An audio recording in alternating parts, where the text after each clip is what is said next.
Okay, and what did you do when you went into their bedroom? Well, the motion that I made, although I don't think it was a big motion, the movement that I made into their bedroom woke them up, and they moved, and somebody screamed, "Call the police," and I said, "No!" And I just fired the gun, and this big noise went off, and then I grabbed the phone and got the hell out of there. But I wasn't even in that room. I mean, it just was an explosion. Just, I moved, they moved, the gun went off, and it was like, ah! And it was that fast. She's 44 years old. She's sitting in a San Diego courtroom with the whole country watching. And she is describing, in her own words, the last moments of two people's lives. Her ex-husband, his new wife, shot in their bed while they slept. He calls it a slideshow, with a lot of missing slides. I want to go through this. I want to go at least as much as we can, step by step.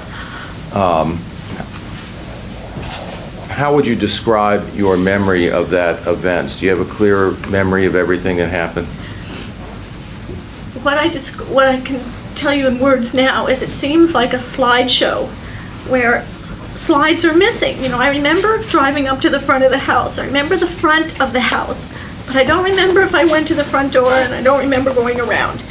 And then I know I was upstairs, and I remember opening the door to the bedroom. So I see myself doing that. But then I don't see anything else. And then I know I grabbed the phone, but I don't remember leaving the house or running down the stairs or anything.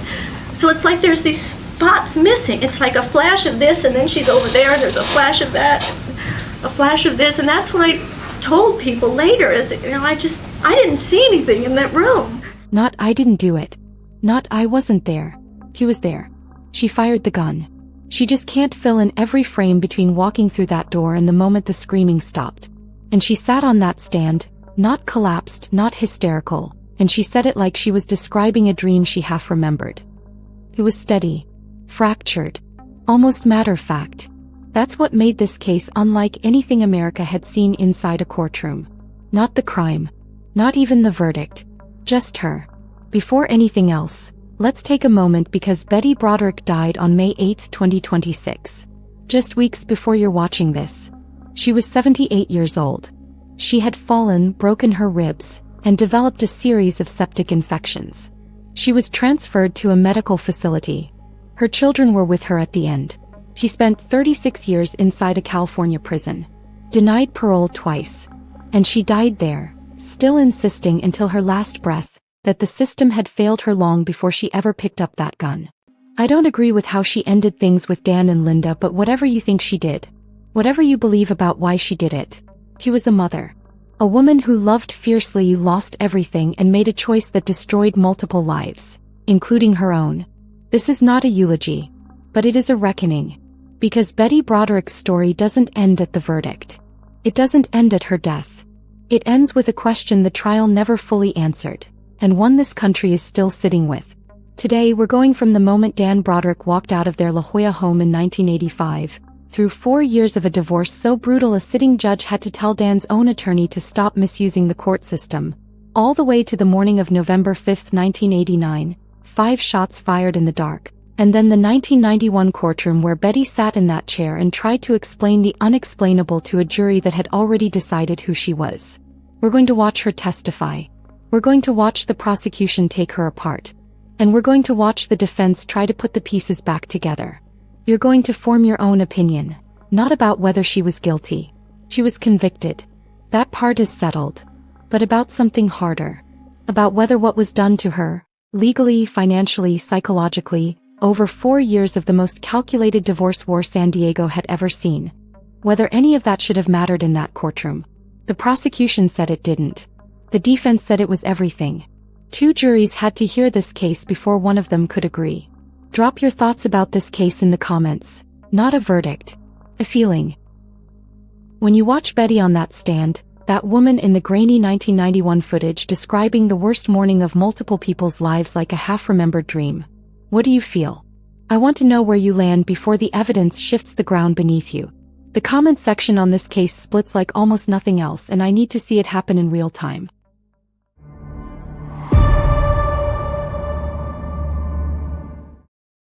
February 1985. Dan Broderick moves out of the family home in La Jolla. He doesn't give Betty an honest reason. Not then. But Betty already knew. She had suspected since 1983, 2 full years before he left, that Dan was sleeping with his 21-year-old legal assistant Linda Kolkena. He denied it. Kept denying it. Right up until he didn't. And when the marriage finally split open, here is what Betty found on the other side of the table. One of the most prominent medical malpractice attorneys in California. President of the San Diego Bar Association. A man who had spent 16 years building his entire professional identity inside the exact legal system Betty now needed to fight him in. She had spent those same 16 years as his foundation. Working as a teacher while he earned his medical degree then his law degree. Raising 4 children nearly on her own while he built his career. Managing the household, the social calendar, the entire infrastructure that made him into what he became. And now she was standing across a courtroom from the most well-connected divorce opponent she could possibly face. With no legal background. And, as she would later testify, almost no attorney in San Diego willing to represent her. Because in that city's legal community, Dan Broderick was not someone you wanted as your enemy. Betty called what followed an avalanche. Not one catastrophic moment. Slow at first. Almost manageable. And then suddenly everything all at once, impossible to survive. After you were told that there was going to be a divorce, did you contact anybody? Did you contact an attorney at some point in time in Los Angeles? When I first got served with the divorce papers, that's the only thing I knew to do. I didn't know what else to do with them. So I started calling San Diego lawyers. It didn't occur to me to go to LA. I called about 8 lawyers right away, trying to hire a lawyer to defend myself.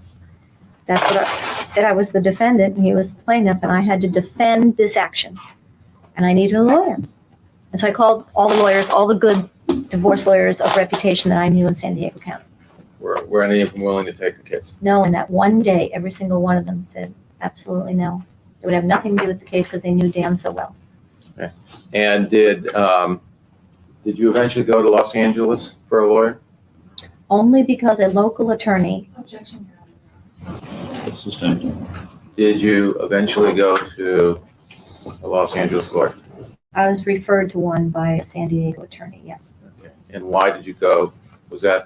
Why was the reason that you went to a Los Angeles attorney? Because the well-known San Diego attorney advised me to quit trying, that no one in this town is going to help you, that you have to go out of town. And as a personal favor to me, although I've never met the woman, as a personal favor to me, she arranged this appointment with Mr. Jaffe. And he did it as a favor to her. And where was Mr. Jaffe located? In Los Angeles. Okay. And did you reach an agreement with Mr. Jaffe?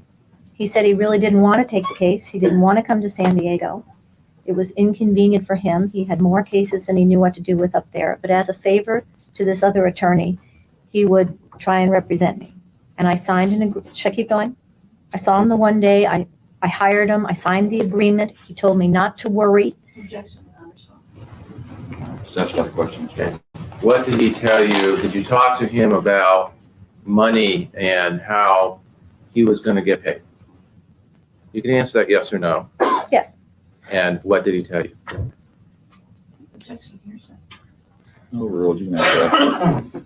He told me that he would need a $10,000 retainer, that his fees on my half of the case alone would be over $100,000, and that I should not sign anything, and he would get the money, the $10,000 retainer from Dan, because I didn't have any money, and he would get it from Dan, and the court would decide later whose half of the money it actually came out of. But since Dan controlled all the money, he had to get it from Dan. And he said that was pretty usual, and I shouldn't worry about anything.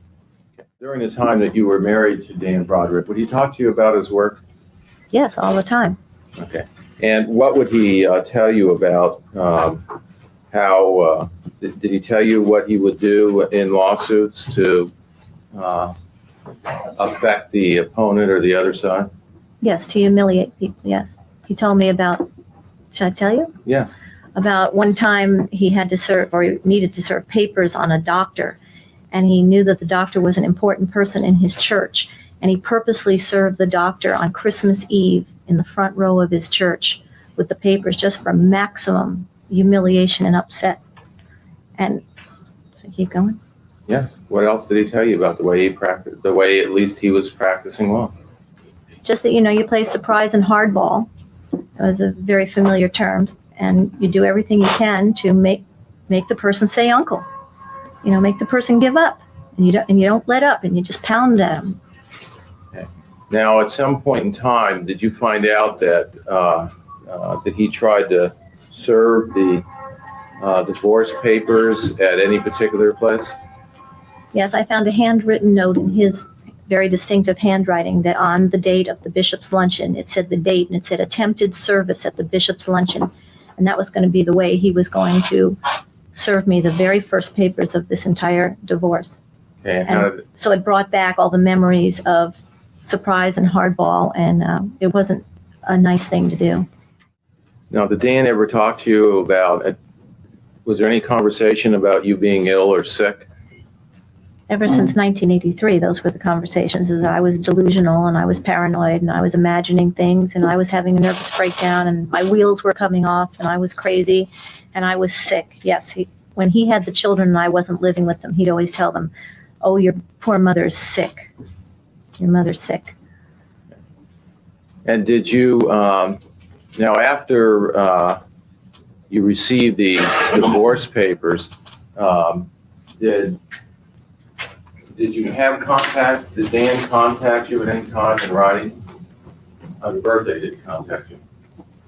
Yes, I received flowers with a card that said, "I'm sorry you're not feeling well under the circumstances.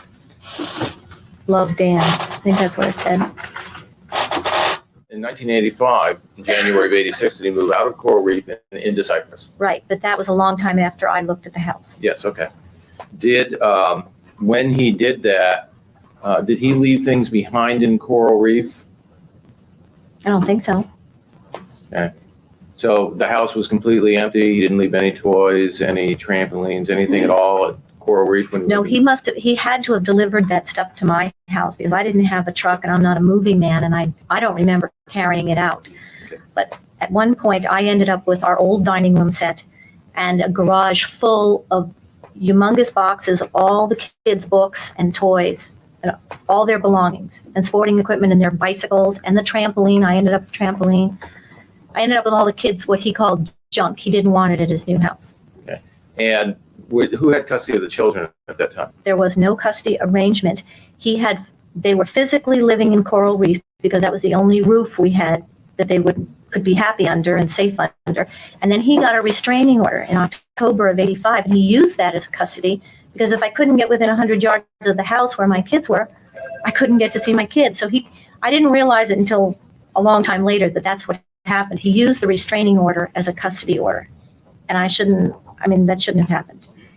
So at the beginning, when there was no custody order that you were aware of No. in 1985, No. were you kept away from seeing the kids by something? Or was Yes, by this restraining order. I was very scared by it because I was defiant and I did go see the kids as much as I could, but I was very scared because he was threatening to, every time I came within 100 yards of my own house to see my own kids, that I was liable to be thrown in jail. Through 1985 and through the first half of 1986, were you aware of any custody order where you were not allowed to see the kids?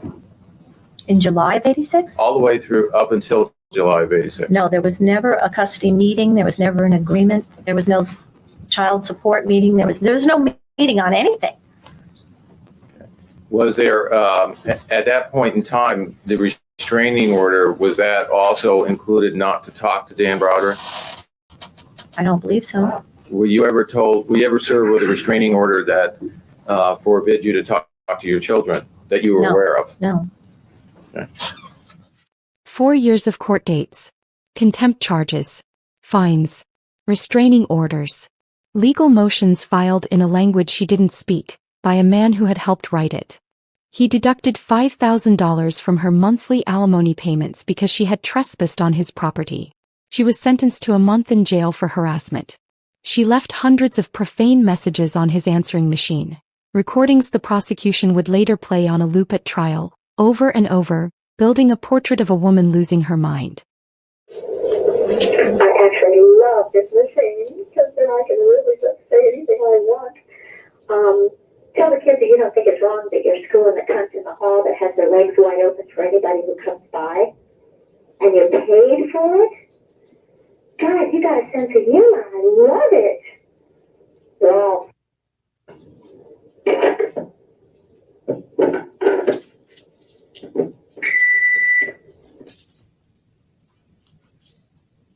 Stop scoring the cunt long enough to return my call. Left messages on the machine, with the maid, with the secretary, etc., etc.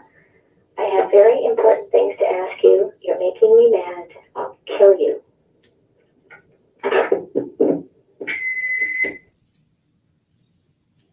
Oh, fuckhead, it's me. I took the advice of hundreds of people who told me to call Marvin Mitchelson a year ago. I finally did it, called him. He's going to come down here and tar and feather and make even a bigger public asshole of yourself than you've done all by yourself. I'm just going to have to pay him a little for it. This is going to be fun. Hey, I'm just going to love it. The bigger they are, the harder they fall, tougher they talk. I'm having so much fun. I love this machine. You suckers, you. Anyway, you remember how your favorite case was going to court, the guy went to court to prove the other guy was an asshole and he won? I want to go to court to prove you're I win. I love it. This is going to be so much fun.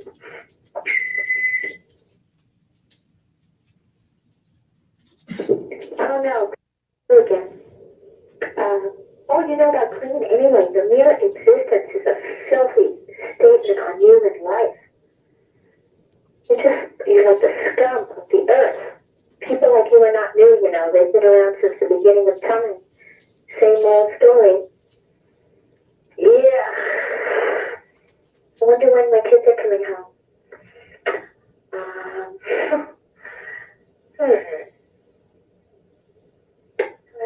Oh well.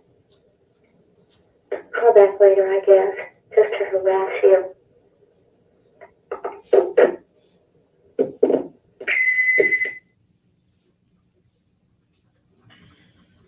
This is a message to the.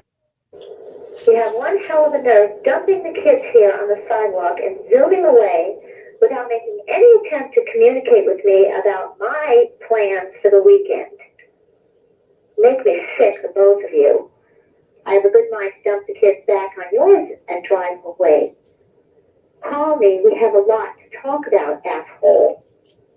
And come pick up your 4 children that you're working so hard to have custody of. Congratulations, you can have them.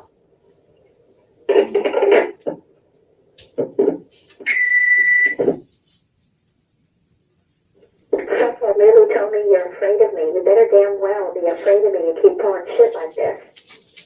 Better pay this insurance bill now, or you're gonna be damn afraid of me.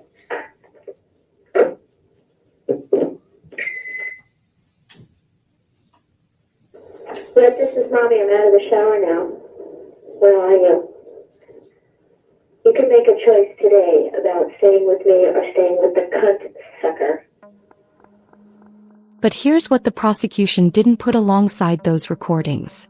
At one of those contempt hearings in open court, Judge Tony Joseph turned to Dan Broderick's side of the room and said, "Stop filing contempts unless you're prepared to have her jailed."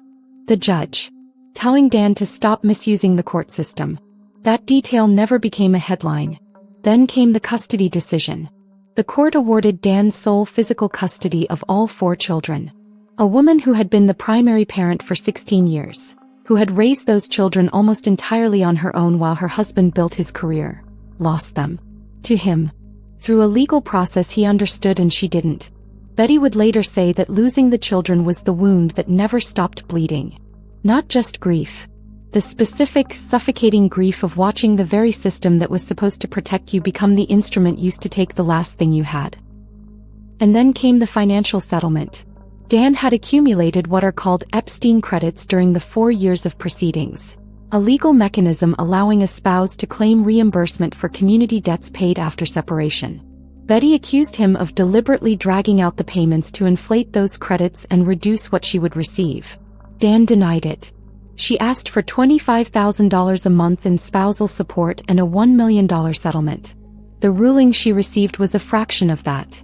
One divorce attorney who later studied the case described it as extraordinary, unusual even by California standards. The credits involved were, in her words, an extraordinary amount. April 22, 1989. Dan and Linda Kolkena were married. Linda had been so afraid of Betty in the lead-up to that wedding that she had urged Dan to wear a bulletproof vest. He refused. Plainclothes security was present anyway. 1 week before the murders, Betty received a legal letter from Dan's attorney. It warned her that if she continued harassing Dan and Linda, she would face serious consequences, including, potentially, losing access to her children. She would later say that letter felt like a door being locked from the outside. The last door. 7 months after the wedding, Betty Broderick let herself into their house at 1041 Cypress Avenue with a key she had taken from her daughter Kim. She knew the house. She knew the code. She went in at 5:30 in the morning. Did you have in your car any keys that you thought might fit one of the doors of Dan's house? Yes, I had a key ring with a funny-looking key on it. Okay. Was it because of the shape of the key that you thought it was that it would fit Dan's house? It was a very strange-looking key, and long before I was informed, or the kids told me, that Dan's keys were very funny-looking, and I knew Dan had funny-looking keys. It was a good chance that that was his funny-looking key. Okay. Did you use the key to get into the house? Yes. Okay. And what were you going to do if the key didn't work? Got in the house anyway. We always got in the house. Did you want to wake Dan up when you got there? And when you first got there, did you want Dan to know that you were driving up? You're not gonna go to a meeting? Sustained. What was your feelings about Dan knowing that you got there? I wanted him to know I was there and that I had the gun before he jumped on a phone and reported me, which is what he would have done if he saw me coming from the street or if I rang the front doorbell. Did you ring the doorbell at all? No. Do you remember which door you went into? The utility door of the house, which is mostly the traffic door. Do you remember going driving to his house that day? No. And do you know what route you took? I remember leaving my house, backing out of the driveway and leaving. I remember that, but I don't remember at which point I decided where I was when I decided not to go to the beach and go to Dan's house. All the way to Dan's house, I was just thinking, I've just got to make this stop. I just got to make this stop. I'm not going to live another day like this. I can't wake up just being absolutely at his mercy anymore. So all the way there, I just kept thinking, I've got to make this stop. I've got to make this stop. And I don't remember what even road I took to get there. 5 shots. That is not disputed by anyone in this case. Betty Broderick fired 5 shots in that bedroom on the morning of November 5, 1989. She has never denied being there. She has never denied pulling that trigger. 2 bullets struck Linda Kolkena Broderick, in the head and in the chest. She was 28 years old. She died before the sound stopped echoing in that room. 1 bullet struck Dan Broderick in the chest. He was reaching for the phone. Medical evidence confirmed he did not die immediately. Betty would testify later that she spoke to him after she shot him. Before she left, she pulled the telephone from the wall. She left him there, unable to call for help. Betty fled the scene and called her daughter Lee. She said she had gone to that house intending to speak to them, and then to end her own life in front of them. That she had nothing left. That when Linda woke up and spotted her, she panicked. That she fired without thinking. That she did not plan this. Prosecutor Carrie Wells had one word for what happened in that bedroom: execution. And one piece of evidence she returned to, over and over and over, for the entire length of the trial. That phone pulled from the wall. Panicking people fire a gun and run. They do not stop in the dark to pull a telephone from the wall to make sure the man they just shot cannot call for help. Good morning, Mr. Bell. Good morning. You have indicated that basically what you're saying is you don't have any disagreement with the position of Elizabeth Broderick when she shot Dan and Linda Broderick with respect to how Mr. Wolford testified. Is that correct? That's correct. Okay, so, I mean, if we look at the bed here, obviously the doorway that she entered, that you're aware of, is on this side of the bed, right? That's correct. And there's no way she could have shot them from the doorway, correct? Correct. Okay, so she had to come into the room, and she had to turn around and stand next to the bed and point the gun at him to shoot him, correct? Well, depending on what you mean by next to the bed. Somewhere over on the side of the room by the fireplace. All right, well, you indicated that you felt the most accurate of the shots, that you could line up with the laser, and that Gene Wolbert lined up with the laser. And maybe just so that you can see, crowded here. You said that the most accurate was the one that went through the wall because you've got the three lineup points, correct? That's correct. Okay, and so that laser picture shows Mr. Wolbert standing in that position next to the bed, right? Should close to the bed. I'm not sure just what you mean next to the bed, but Okay. Well, you're indicating that you don't have any disagreement with the position of Mr. Wolbert in relation to the bed and how it's shown in this photograph, correct? I do not have any dispute. That's correct. Okay. And when he put a mark over here on this diagram, this yellow mark, which is, suppose that should identify.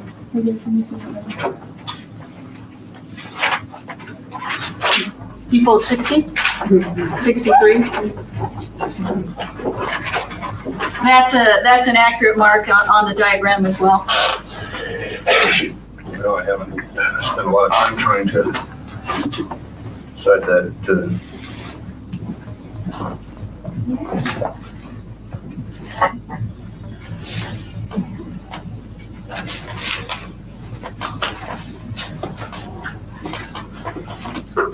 Relative to this nightstand, it appears in photograph C that perhaps he's a little bit farther back. His front of his body would be approximately the middle of the X. Okay. Well, looking at that photograph there where it shows the line through the wall, Mr. Wolbert is standing in this approximate position, about this close to the bed, isn't it? He's standing more, as far as I can tell, more toward the center of the bed. More towards the center of the bed, right about here then. Maybe just a couple of inches farther back. But Okay, right about no, I'm sorry, this way. this way. Approximately there, yes. So she came in the doorway, she had to come around where the nightstand was, she turned around, pointed the gun, and shot at two people in the bed, correct? Your Honor, objection argumentative, same. Would you have any disagreement with this position, and this is the approximate position she was when she shot, for example, Linda Broderick through the chest? I think that would be consistent, yes. Now, this bed is obviously higher than the bed was in the bedroom, correct? That's correct. So she's actually, Linda Broderick would have been down a little bit, right, like this when she's being shot, correct? Approximately. Okay. And when you measured, you indicated that you did some measurements of the blankets and where the holes are in the blankets. When you did those measurements, you had the blankets set out flat on the bed like you had before when counsel was asking you questions, correct? Yes. Okay. So obviously there weren't bodies in the bed and covered by the blankets when you were doing your measurements or looking at the blankets, correct? That's correct. Okay. And obviously, as you can see, when you put bodies in the bed covered by the blankets do a lot of moving. There's a lot of rippling and a lot of change in the blanket, correct? Yes, ma'am. Okay. It's not consistent at all with a blanket that's laying flat on the bed. I'm not sure what you mean that it's not consistent. I mean, Well, does the position of the blanket here with bodies inside look the same to you as the blanket when it's laid flat out on the bed? well, it's consistent in that we have the same corners and the same relative locations. We now have mannequins underneath the blanket. Okay. It is fair to say that you have no idea and you have no way of knowing the exact position of the blankets when Dan and Linda were shot, correct? Not the exact position. There is certain information that is revealed. Well, there's a bullet hole in the blanket you've referred to. One hole that's consistent with a bullet hole, right? Yes, ma'am. And when you put the body of Dan Broderick in with his back to the defendant when she shot him, that hole in the blanket, as it's set right now, is pretty consistent with that shot in the middle of his back, isn't it?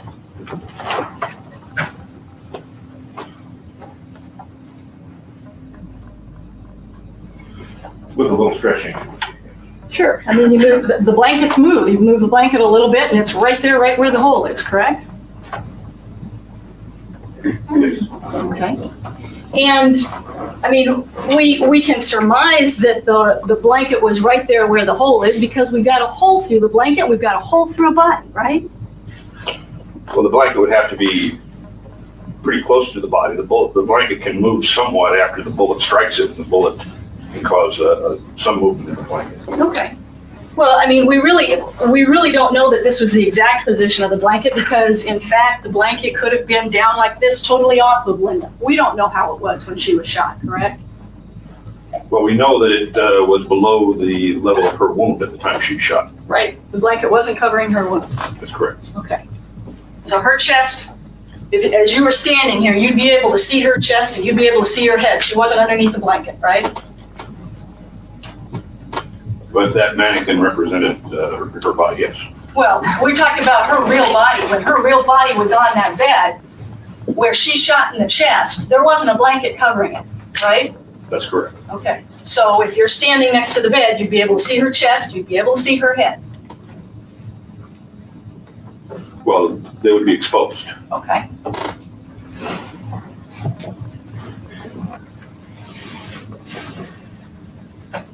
Now, is it your position that Elizabeth Broderick shot all 5 of her shots from the same basic position? Or did she move around the bed after she shot a couple of them so that she could get a better shot? Can you resume what you said? Yes, I'm sorry. From all the facts I know of the case, I think it's probably most consistent that she stayed in pretty much the same position. There would be, Taking into account what I understand percipient witnesses indicated about the sequence of the shooting and how quick the shots were, I would think it much more consistent that she would be in one basic position. That's not, of course, part of the physical evidence. And so if I don't consider that, then yes, some of the shots might have been from a different location. okay, well, if we just look at the physical evidence, we do know that she's standing on this side of the bed as shown in photograph C when she makes that shot, correct? That's correct. And we do know that she's standing on that same side of the bed when she makes the shot into the nightstand in photograph D, correct? That's correct. And we do know that she's standing in the same position relative to the bed when she makes that shot into Linda Kolkena, right? Approximately. We don't have as many points in that as we did with the in photograph C, but it's certainly consistent with being in the same position, yes. Aren't there 3 points for photograph A as well? Isn't there an entrance, an exit, and a bullet hole in the bed underneath her? We don't have 3 fixed points. The 2 points in the body are not fixed, and in fact, the body has apparently moved after that shot. Oh, but I'm talking about when she was shot. I mean, you indicated yourself, we're talking about the position she's in when she's shot. We know that we've got an entrance, we've got an exit, and we've got a bullet hole right underneath her. So we've got 3 points when she was shot, don't we? Yes, we do, but 2 of those points are not fixed, and they have moved since she was shot. So, no, but if you take her, despite the fact that she's moved since she's shot, if you take her body, if you take Linda, you've got an entrance, you've got an exit, and you've got a hole right here in the mattress. All 3 of these things line up with her in that position, don't they? well, there can be several positions that she might be in to cause that the body is flexible. We can move our shoulders one way or another. We can move our elbows. So there is some variation in where she could be to cause those 3 points to line up. Okay, I think that's probably a given that we can move body parts, but with respect to her chest where she's shot, and with respect to the hole in the bed, those things are fixed, aren't they? No, her chest is not fixed. The hole in her chest is not a fixed point? No. Her body has moved after that shot. Well, I know, but there's no question, is there, where the hole is in her chest. We know she was shot in the chest in one particular spot. Relative to her body, we know where that hole is. Right, and we know that there's one particular hole on her body that's the exit wound, right? Yes, we do. Okay, and that's a straight path through her body, essentially, right? Essentially, although we don't necessarily know exactly where that fixed path is, if we move our body around, there can be some slight variation. Okay, so you're saying that there can be some slight variation of her position, but it's basically consistent with her lying on the bed in that position. Obviously, she has to be turned a little.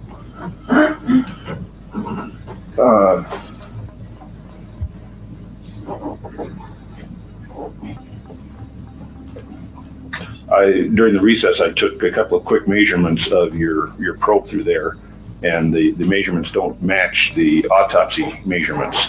So, Well, without getting, with that caveat, I don't want to get overly technical here. I don't think we need to get overly technical. Your Honor, I have an objection. It's argumentative. Well, I'm sorry, I didn't mean to be argumentative. That's a question.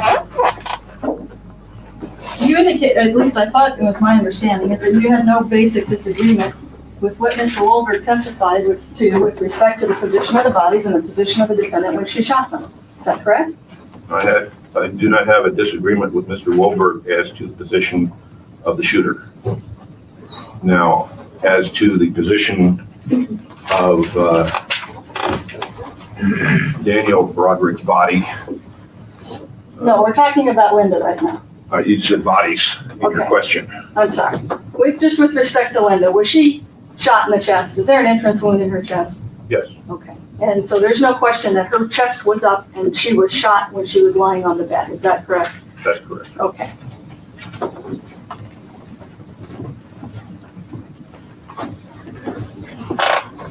And there isn't any question that she took that shot through her chest before she took the next shot through the back of her head. I have no question about that.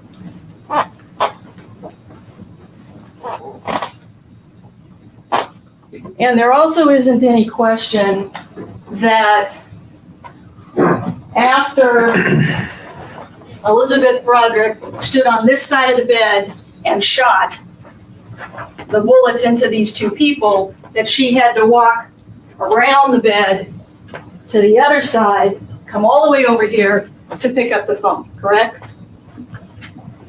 If she picked up the phone after the shooting, that's correct.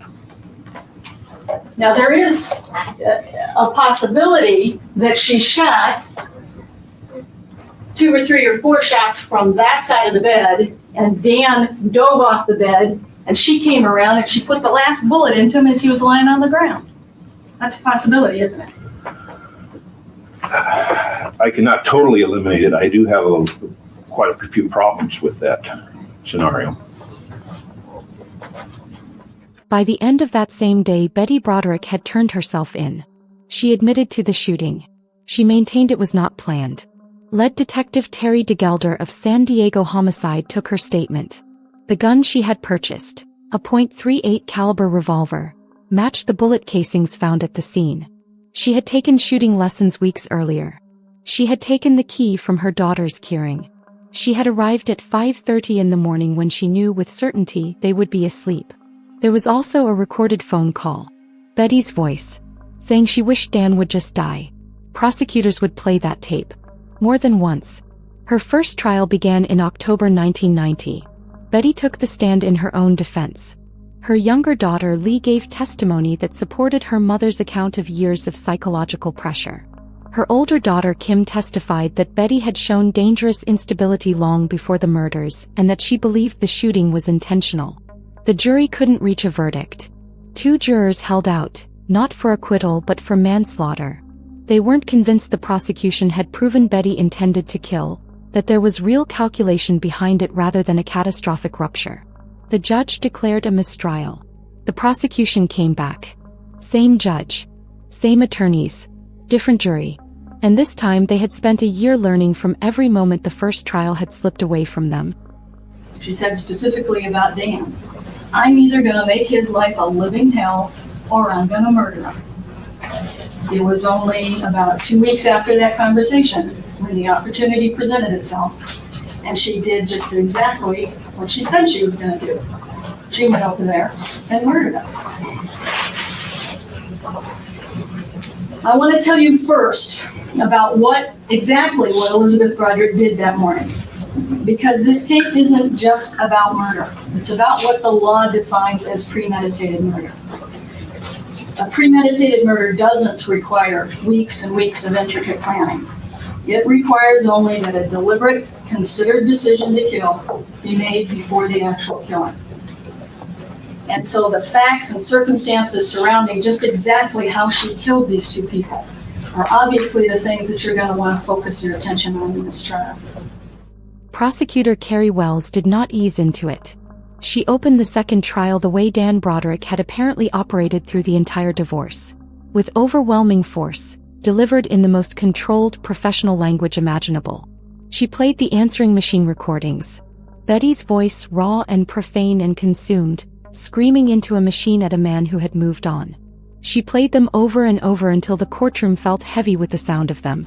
She called witnesses who had heard Betty say she would make Dan's life a living hell. Or kill him. His housekeeper Linda David testified she'd heard Betty say, "I'll either make his life a living hell or I'll kill him." Another housekeeper, Sylvia Cavens, testified that on the day of Dan's wedding to Linda, Betty said she would put 4 bullets in his head. 1 for each of their children. 4 children. 4 bullets. Out loud. In front of witnesses. Wells wanted the jury soaked in that before a single defense witness walked through the door. Jack Early walked to that same podium and told a completely different story. His client, he said, was not the aggressor. She was the one who had been hunted. Systematically, legally, financially, over 4 years. By a man whose reputation as an attorney was the most important thing in his life. More important than his family, and who would use every tool the system gave him to protect it. Early called the divorce a snowstorm of paper. A litigious assault. He told the jury that Dan Broderick had used his legal expertise, his professional connections, and his money to make Betty's world progressively smaller, until there was almost nothing left of it. And then he reminded the jury of something Dan Broderick himself had actually said before the murders. "It's not going to end until one of us is gone." He said that. Not Betty. The jury now held 2 stories. 2 completely different versions of the same woman. 2 entirely different explanations for the same 5 shots. This is where the trial truly begins. And if you've been watching this channel and you haven't subscribed yet, this is exactly what we do here. Cases where the trial is more complicated than the crime, and where the verdict never quite closes the wound. Subscribe now. Don't miss where this goes. Carrie Wells built her case the way an avalanche builds. 1 layer at a time. Each one adding weight to the last. He started with the children. Kim Broderick, Betty's oldest daughter, was 20 years old when she took that witness stand. She had been a teenager through all of it. The separation. The answering machine recordings. The break-ins. The years of warfare between her parents that had become the backdrop of her entire adolescence. Kim testified that Betty had shown signs of dangerous rage and instability long before November 1989. That she believed the shooting was intentional. That in the aftermath, Betty had not displayed grief or remorse the way Kim would have expected from someone who had lost control of themselves. Think about what it requires of a person, a 20-year-old, to say that about her own mother in open court. Whatever you feel about Kim's testimony, she did not break. She answered what was asked. And what she said landed on that jury with real weight.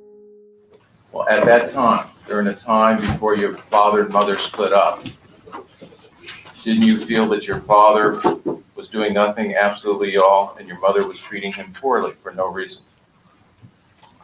As far as I could see, Dad was taking care of us, doing the best he could. Mom was just ruining everything. So yes, that's what way I looked at it, yes. Before they split up? Before they split up? No, right when they split up. And didn't you indicate that before they split up, your mother was treating your father poorly? Or that's not your belief? Yeah, she was treating him poorly. And you believe there was nothing that your father did at all?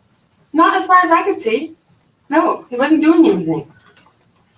You remember the district attorney in that interview asking you directly how this affected the boys and you indicating that they thought it was stupid, it didn't affect them very much? No, I don't recall saying that, but you just said the children. And then the long-term effects of all the children, it affected us all very much.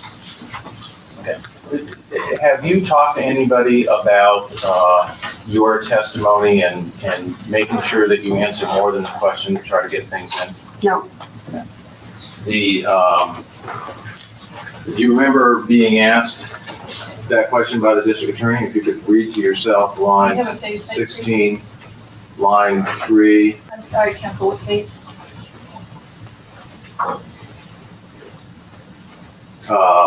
3 through 10, line 16. What page? What page? Oh, I'm sorry, page 16, lines 3 through 10. This is an interview from December of '89, is that correct? Yes.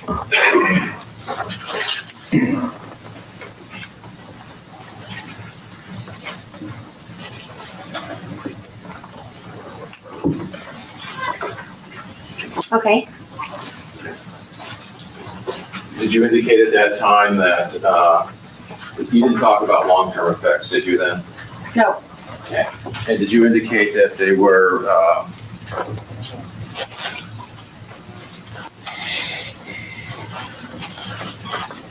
that it didn't affect us much?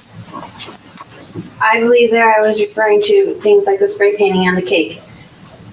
Those things, when they happened, began not to affect us much because they happen often. Things about like the car and the clothes, the bigger incidences did affect us. You just said vandalizing and all, I thought you meant all those things. Okay. So the instances that bothered you were the clothes and the car, the other instances. No, they bothered us, but they didn't. We just kind of cleaned up the mess and went on with things. There was no time that you remember your mother pulling Christmas wrappings off the presents, was there? No. And there was no time that you knew about your mother putting flyers on cars, did you? No. And would the boys encourage your mother to come in the house to see things like presents they might have or things they had set up? Objection to estimates. Well, you're on cross, but you can answer that. Well, if she was already in the house, I don't think they'd encourage her to come over and see them. I don't think they would do that. I don't remember them doing that, but if she was already there, I know that they would like her to come up to the rooms and see things. And they'd show her things. So once she was at the house, then they would encourage her to come in sometimes to see things. Or sometimes they'd say, oh, I got this, oh, I got that. Maybe, but I don't think they'd say, why don't you come over and see it? Because she wasn't supposed to do that.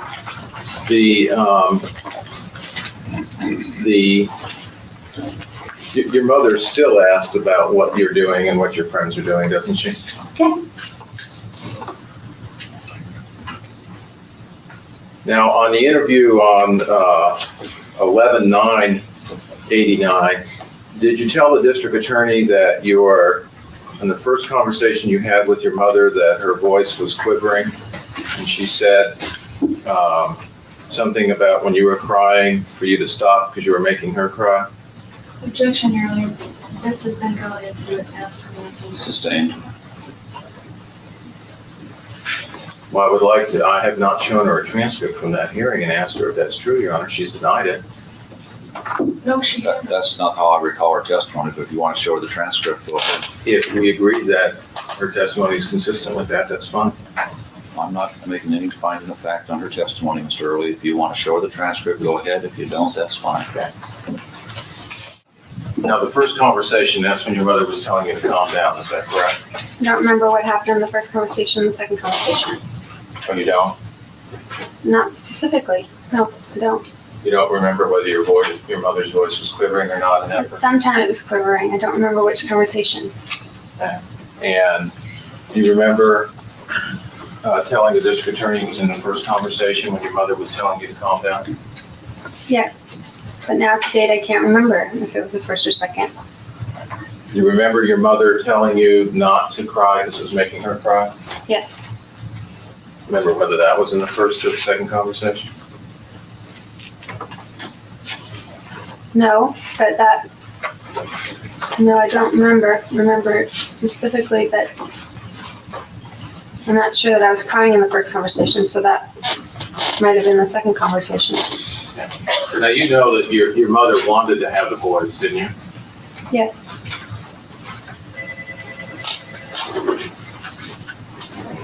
And,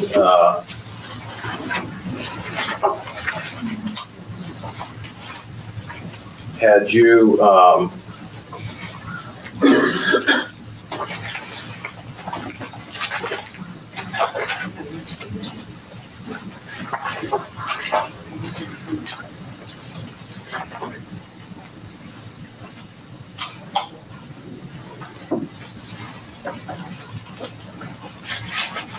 and you thought she was a good mother when she was with the boys, but that she was not a good mother over the phone, is that right?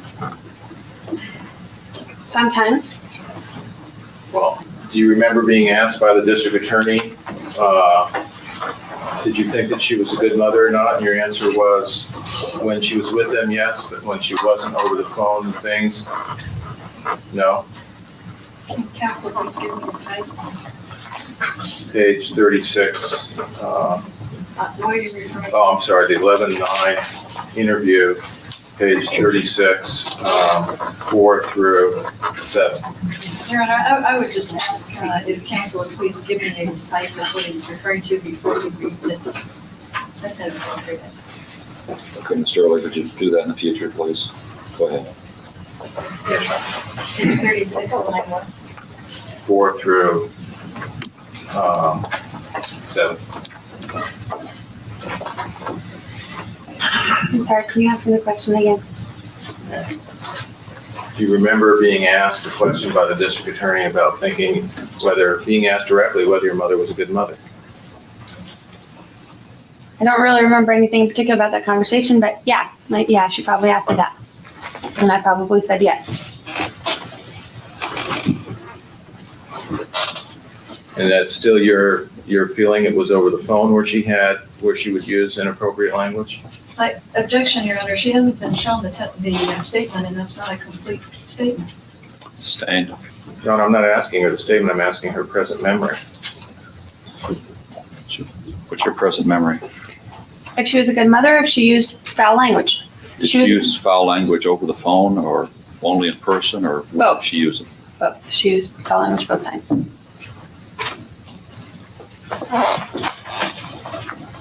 If you could read 2 through 7. I would ask that she read 2 through 12. 2 through 12.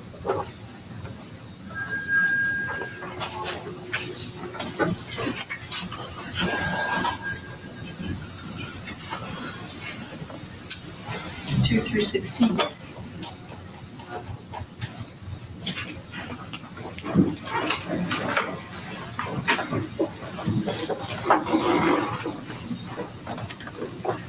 Okay.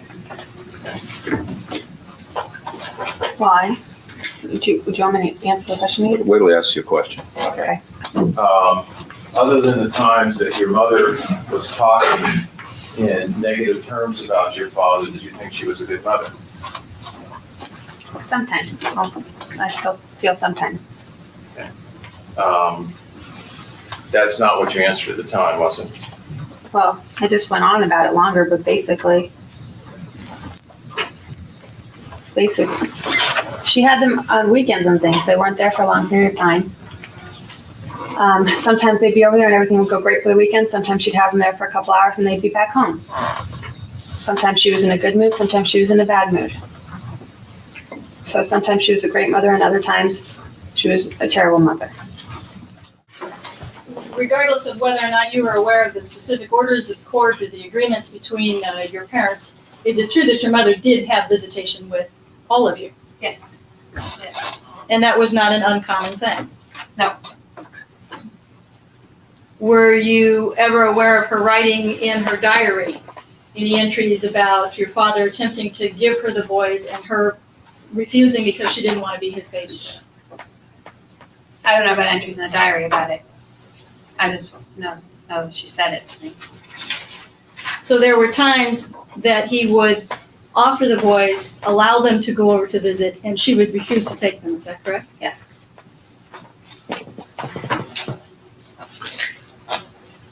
Counsel asked you about, a little bit about your father and a closet door incident, him getting angry at a closet door. Was that something, can you give us some perspective on that? Was that something that just all of a sudden happened, or what?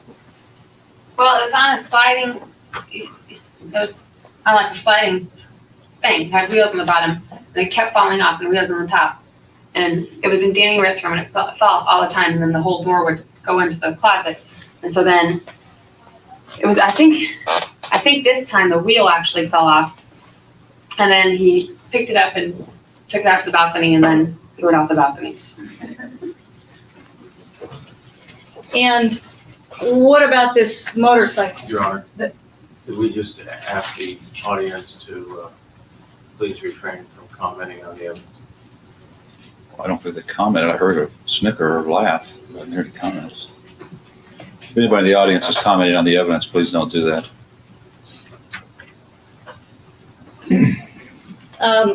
With respect to the motorcycle, he got angry at a motorcycle once. Did that just come out of the blue, or had something happened before? Well, he got the motorcycle either for his birthday or for Christmas. And then it had been wrecked repeatedly. I think first he crashed into a curb, and then Mom crashed it into something, and then I crashed it the day he got it back from that. And then that's the day that he took it in the garage. Because he just gotten it home, and then he said I could take it around the block. I took it around the block, and I was going around the circle, and then it like fell like this. So then he took it in the garage, and then he did whatever he did to it, and then took it down the street. Okay. So it had just come back from being fixed, and that had Right. happened on a couple of times, and then you took it out and wrecked it again. Right.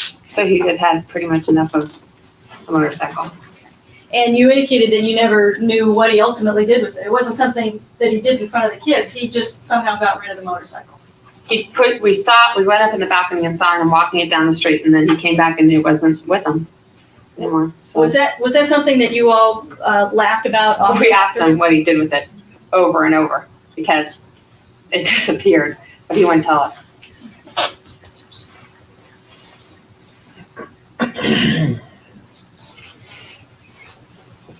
Did your father ever throw Rhett down the stairs? No. Would Rhett sometimes say things to your mother about your dad that weren't true? Yes, he did. And why would he do that? Your Honor, objection calls for conclusion speculation. Sustained. Well, what would your mother's response be when when the boys or you would say things like that about your dad? Would she like to hear those things? Yeah, she liked to hear those things. Did she like to hear when you or the boys would say something nice about your dad? No. Would she get angry when you'd say something nice about your dad? Yes, you just no, she didn't want to hear anything nice about Dad or Linda.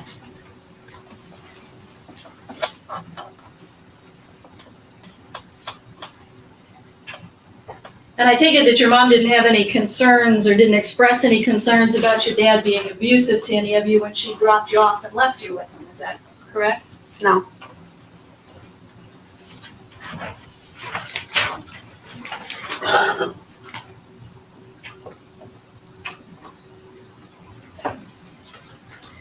There was a time that you indicated that you were aware of way back in 1986 where your dad was deducting some money from your mother because of the things that she was doing. Yes.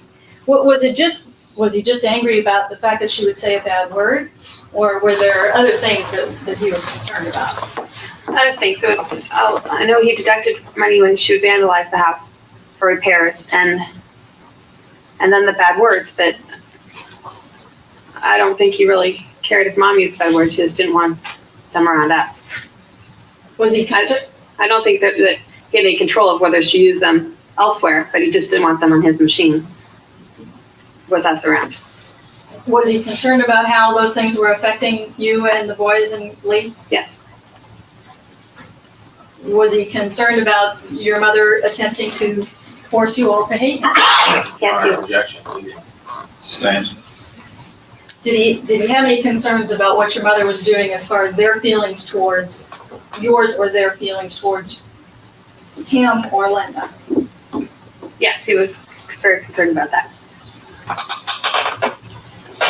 And during that time, before there was a court order for support, were you aware that your dad was voluntarily paying support to your mother?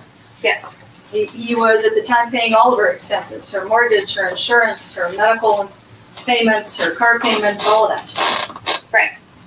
I know he gave her a monthly check, and then I know that he made the house payment, and the car payment, and insurance payments. And for a while, I know he paid credit card payments.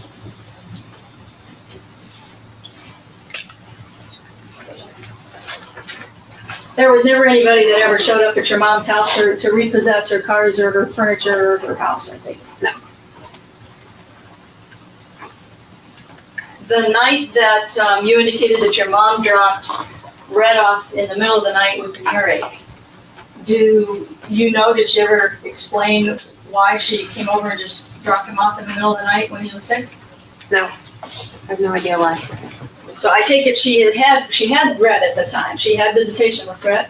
Not an objection, it's leading and it mistakes the evidence. Not sustained, just rephrase it. Did she have visitation with Red at the time? With Red staying with her? Your Honor, objection mistakes the evidence. She's already testified she doesn't remember the earache. Well, she asked her, well, that question didn't have to do with an earache. It had to do with whether or not she had visitation with Red at the time. Do you know? Yes, she did. That's another question.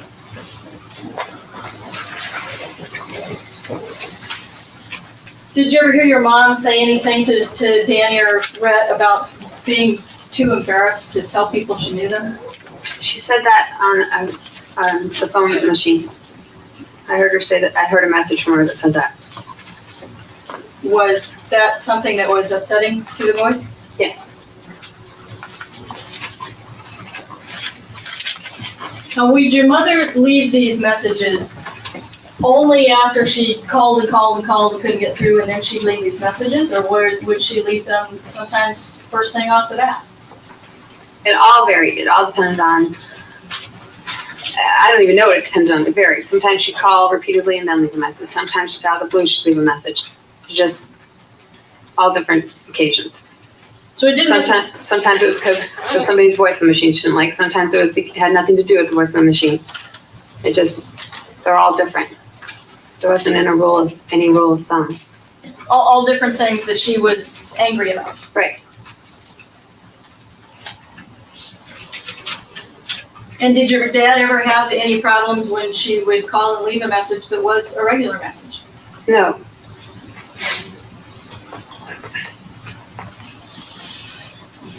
And you indicated that the message tape would have all the various messages that were left on it. Is that correct? Right. So whoever was calling in and leaving messages, there'd be messages on there. Right. And sometimes those tapes would include some messages from your mother. Right. And you're not aware or not of whether or not some of those original tapes have been turned over to the defense or are in the possession of Elizabeth Broderick? No. I don't know what I don't know what was done with them once that happened. Was it common to reuse that tape? Yes. So it would stay on the machine and messages would be left over old messages? Right.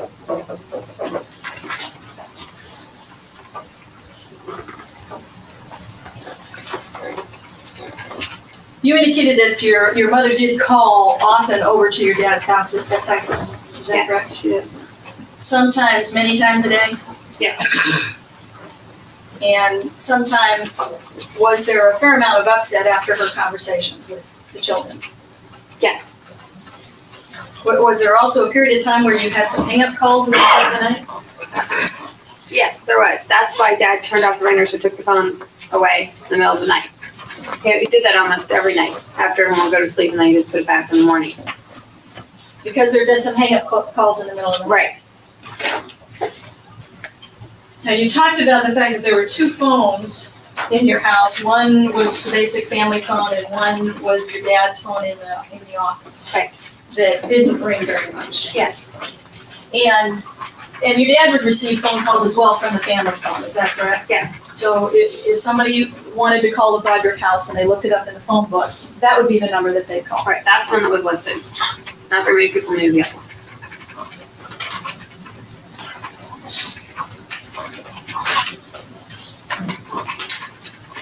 You described an evening where you went out with your dad and Mr. Monahan, who was a friend of your dad's, and all the kids. You remember that? I think it was just Lee and I. Okay. But it included Mr. Monahan's kids? Yes. And was there anything inappropriate that your dad did when you guys were all out for pizza? No, not that I remember. We just went out to pizza. Was he drinking and drunk? No. And when your mother threw the stereo at him, how soon was that after he opened the door? Almost immediately. So if there had been some problem, she wouldn't have known about it. I mean, she didn't have time to discuss things. Right, by the time I walked in, the stereo was already on the ground.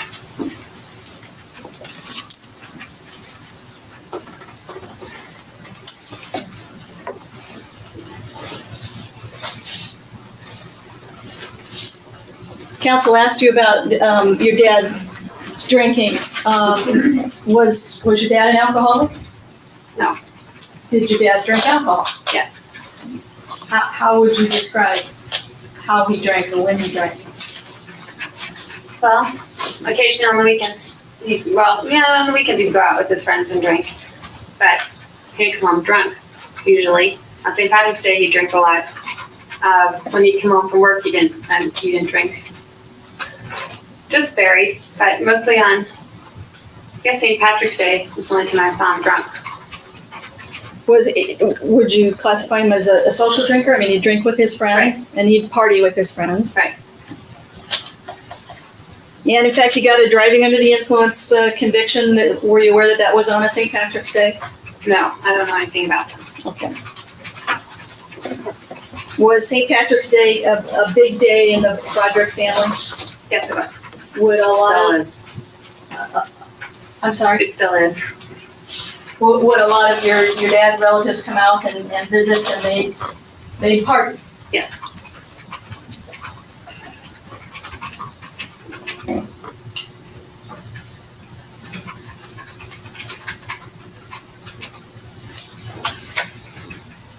I think you were also asked a question about you're driving the MG and your mother screaming about problems with the MG. Was there anything related to your dad in there? Was your dad the cause of any problems with the MG? No. Your mother was just angry because you were driving the MG? Yes. And ultimately, she decided to buy you a car, is that correct? Yeah. But that was before I drove the MG. Okay, so she bought you a car before you drove the MG. I drove the MG after I didn't have the car she got me anymore. What happened to the car that she got you? I crashed it about a month afterward. I rear-ended somebody, and then Dad paid to get it fixed, and then Mom said that, well, he can pay for the car. But Dad said that he wouldn't buy us cars until we graduated from college. So then I got repossessed.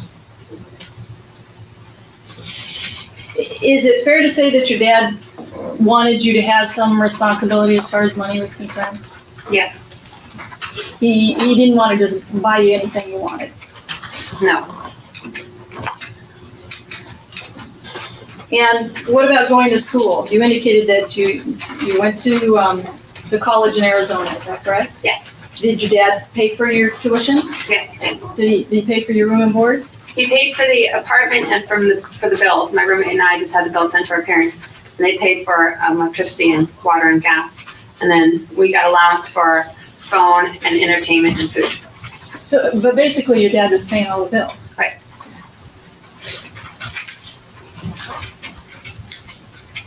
Except the phone. I was supposed to pay that. Is that where you got into trouble with getting a big phone bill? Yes. Then came the forensics. Medical examiner Dr. Christopher Swalwell laid it out with clinical precision. The gun, the matching casings, the trajectory, the position of the bodies. 2 people asleep shot at close range. And then Wells came back as she always came back, to the phone. Dan Broderick had been reaching for it. He was alive. Betty pulled it from the wall before she left. That single act became the spine of the prosecution's entire case. You cannot remove a telephone from a wall in a dissociative panic. You have to know what you're doing. You have to intend for it to matter. Wells wanted that image inside every juror's mind before the closing argument. Did your autopsy show that Daniel did indeed live for a period of time after he was shot in the chest? For some time, yeah. Was this due to the fact that he had blood in his airway and he had also some amounts of blood in his stomach? Yeah. What does that indicate to you, Doctor?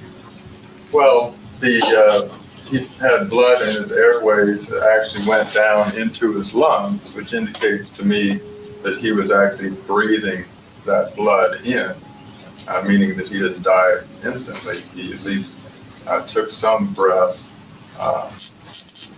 Same thing with the blood in the stomach. At least swallowed a small amount of blood into his stomach. Okay. That evidence doesn't tell you how long he could have lived, does it? No, it doesn't help. Okay.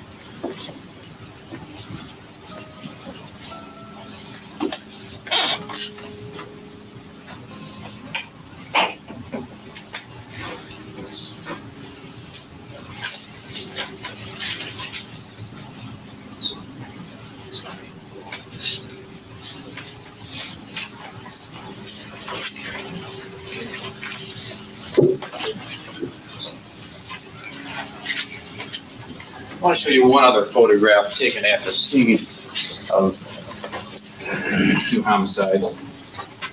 And this exhibit has already been labeled in response to this People's Exhibit 8.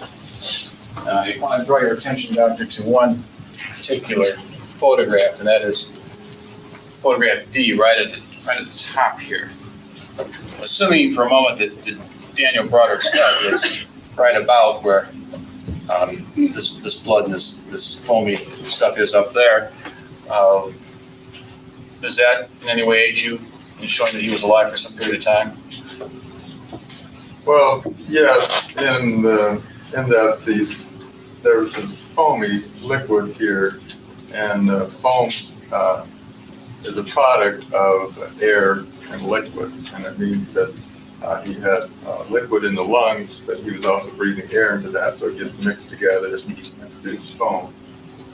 Now, if a witness of the scene testified that there was actually more foam here than appears in the picture when it was first discovered before it was photographed, would that indicate to you that he lived even a longer time than what's shown here in this picture?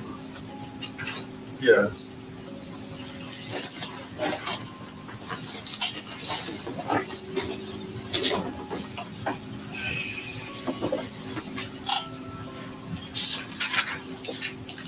Now, after Daniel was shot, would he be capable of, let's say... Can you resume the stand? Yeah, sure. Thank you.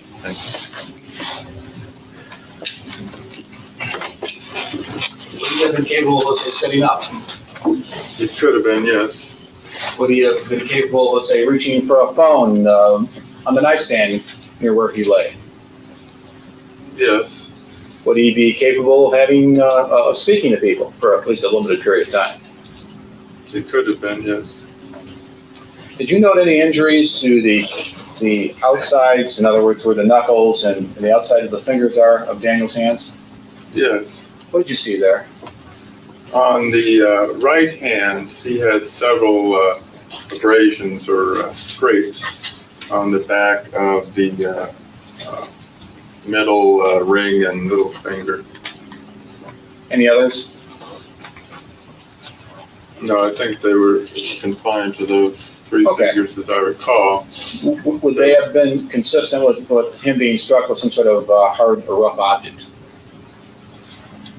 Struck in the sense of a glancing blow. It could be kind of a swipe. Would that be more accurate? Yes. Now, did you also perform a drug and alcohol screen for Dan's blood, urine, other tissues from his body? I did send the blood and tissue urine to be examined, yes. You didn't personally do it, but there was a lab that did it for you. Yes, the lab within our office. What were the results of that? He had a .04 alcohol level in his postmortem blood. What about in his vitreous humor?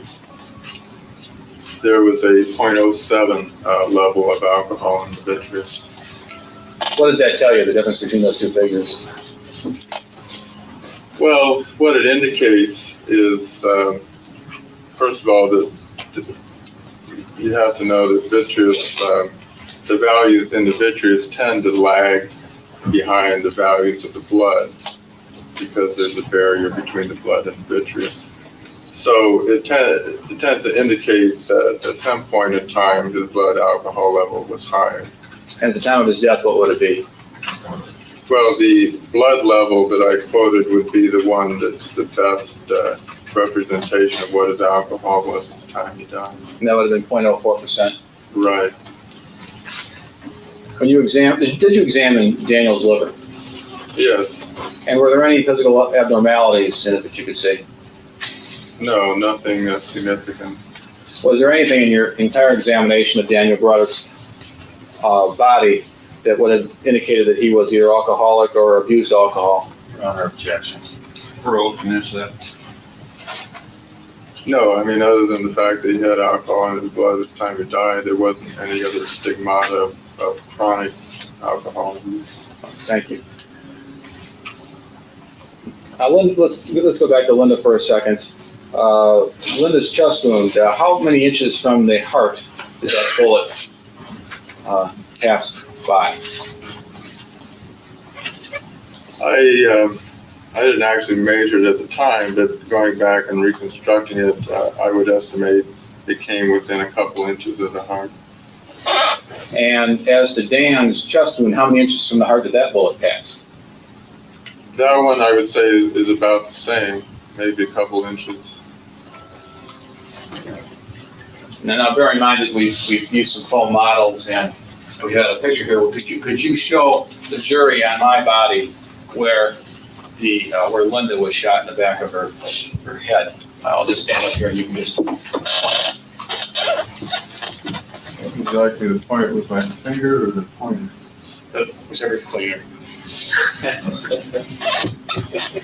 Okay, it would be approximately in this area here where I'm pointing to right now. And would you point to the back of my body where Daniel Broderick was shot in the back? Okay, that would be somewhere in the region of the right back, but in the middle, but very close to the midline. Thank you, Doctor. I have no further questions. Cross down. There was also the testimony of Brad Wright, Betty's boyfriend in the period leading up to the murders. A prosecution witness. He described her fixation on Dan and Linda. The statements she had made. The hatred that never cooled even as years passed. He also acknowledged she had been suicidal. The defense would use that. But the prosecution's sharpest weapon was still to come. Dr. Park Dietz was a forensic psychiatrist. Experienced, composed, precise. He testified that Betty Broderick had histrionic and narcissistic personality disorders. He wasn't calling her crazy. He was doing something more damaging than that. He was explaining why she didn't look crazy. Why she could sit on that stand and describe killing two people while framing herself, calmly and consistently, as the real victim. The disorders, he argued, produced exactly this. A person who reorganized every event around her own suffering, who genuinely could not process her own responsibility, who believed at a fundamental level that her pain justified whatever she had done. Not a monster. Something the jury could look directly at and still convict. The only way I know how to describe it now is that there was all these thoughts just churning in my head, and there was so much going on inside my head. That's kind of like my eyeballs were turned backwards and the whole world was inside my head because of all this anguish.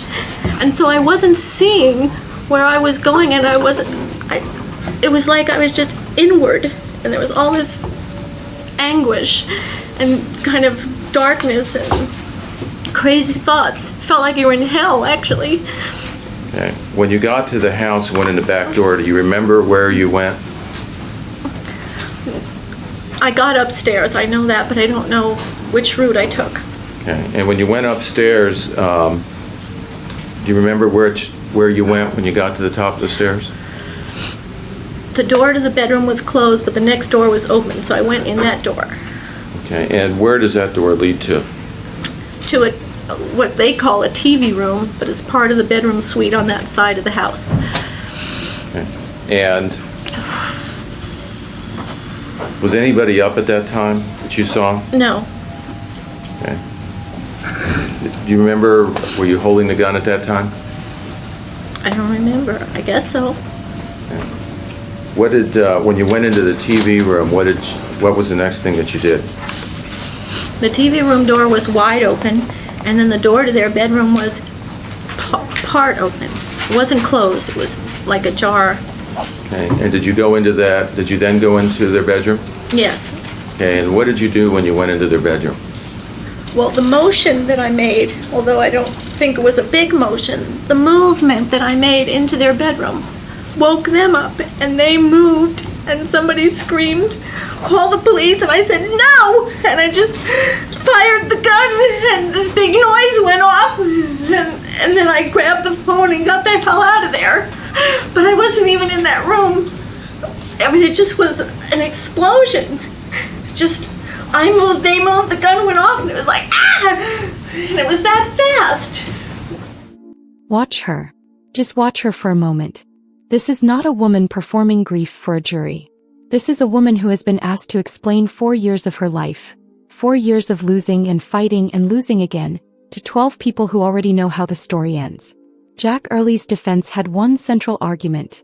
What happened on November 5, 1989, was not the act of a calculating murderer. It was the final rupture of a person who had been taken apart, financially, legally, psychologically, so completely over such a sustained period of time, that by the time she walked into that bedroom in the dark, whatever remained of her rational mind had already been gone for a long time. Betty testified for hours. She described losing custody as a wound she had no language for. Not just grief. The specific devastation of watching your own children become instruments in someone else's legal strategy. Of having to schedule time with your own kids through paperwork signed by a man who had taken everything else. She described the contempt filings, over and over and over, not as consequences of her behavior but as weapons. Calibrated. Deliberate. Used not to enforce the law but to remind her systematically of who had the power and who didn't. She described the financial settlement as an act of erasure. After 16 years of holding up everything he built, the education, the career, the children, the household, she was left with almost nothing. And the legal mechanism used to reduce what she received had been available to Dan specifically because he was a lawyer and she was not. There was a moment in Betty's testimony that stopped the courtroom. Jack Early asked her to hold out her left arm for the jury to see. There were scars there. Slash marks.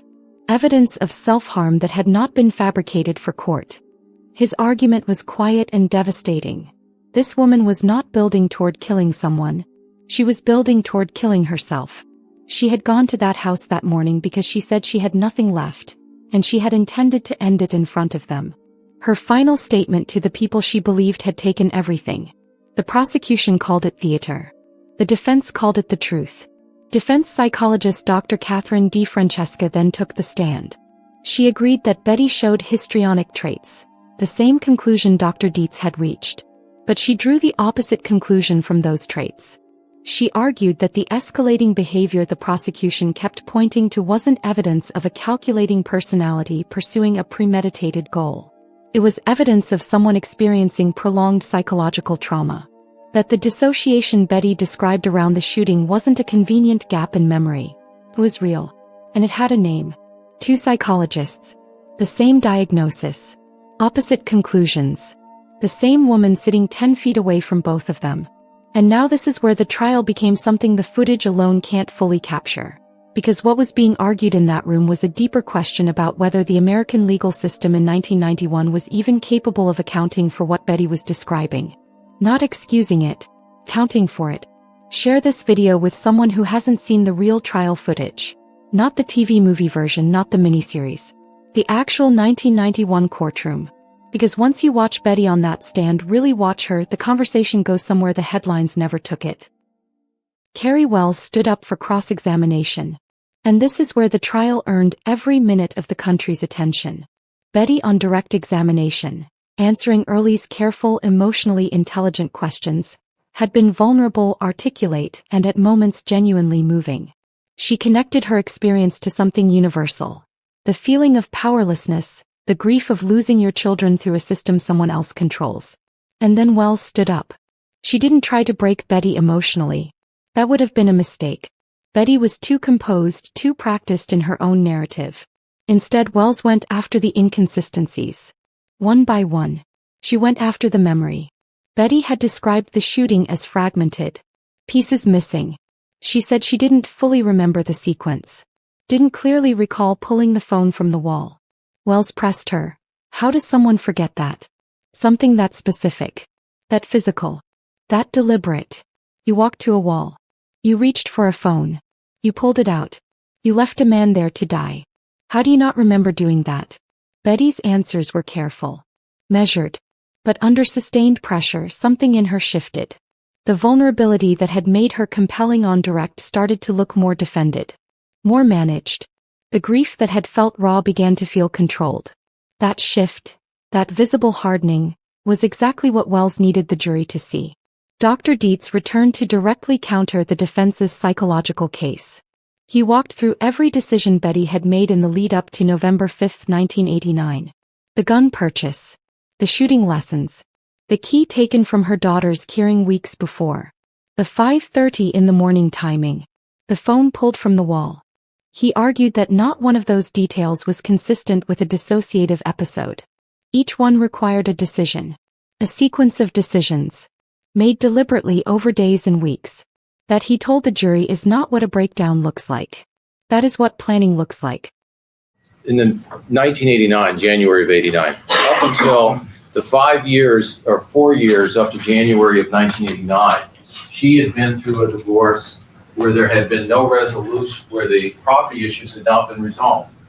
Objection, Your Honor. I don't think the misstates evidence on the basis of that. Sustained. Well, when you're looking at how someone reacts to something, whether they're envious, one of the situations is that that you looked at, wasn't there, that there were property issues that were being litigated? Isn't that correct? Not exactly. I mean, I was aware of the litigation. I don't know all the details of it. What I relied on is the knowledge that whatever those issues may in fact have been, we see a preoccupation with envy. For example, her becoming upset that Dan was taking Linda to the Blackstone Ball instead of her. That was nearly 2 years after the separation. Regardless of what's resolved about the property, that's still an indication of envy, or her anger at Dan and Linda for getting married. Can you show me the same that? month she and Dan had? And what's that? That doesn't have anything to do with what's resolved or not. For her to get angry that they chose the same month to marry in, April, that's envy. And there's a litany of these things. Even getting upset that Dan and Linda would so much as consider having children together. That's not about whether the litigation of the property was over. Isn't that also normal things that happen to people, that when you plan to have a 20-year anniversary, where you plan to have a trip on that, and the person gets married almost the same weekend 20 years later? That's also can be hurtful, can it not, to somebody? You bet. All of these sorts of things can cause pain, can cause upset, but she over-responds. She doesn't just get upset or shed a tear and go back to life. She stays on this campaign of revenge, intimidation, harassment up till the day she kills them. Well, that's not normal. Okay. And you're saying that that there was no stress involved in the litigation that was going on? Of course it was stressful. It always is. Okay. And will the stress of the litigation affect how somebody looks at it? Objection, that's beyond what he's testified to. Rose, you can answer that. Stress will affect how people feel. Of course, one of the things you have to look at is what's happening to the person on an ongoing basis to find out why they may be continually upset. Do you not? Objection, we've been over this area several times. Asked and answered, sustained. Okay. You have to,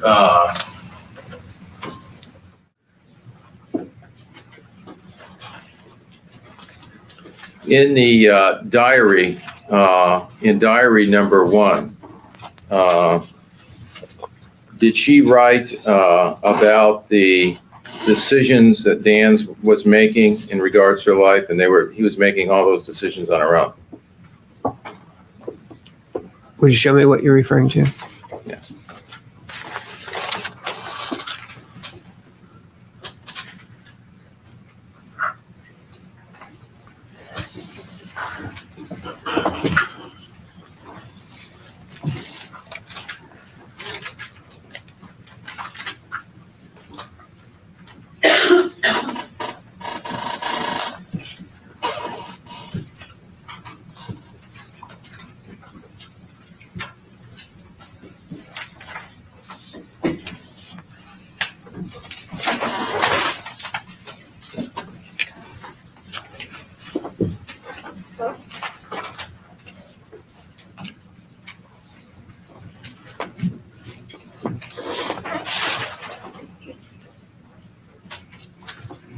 She talked about being upset about.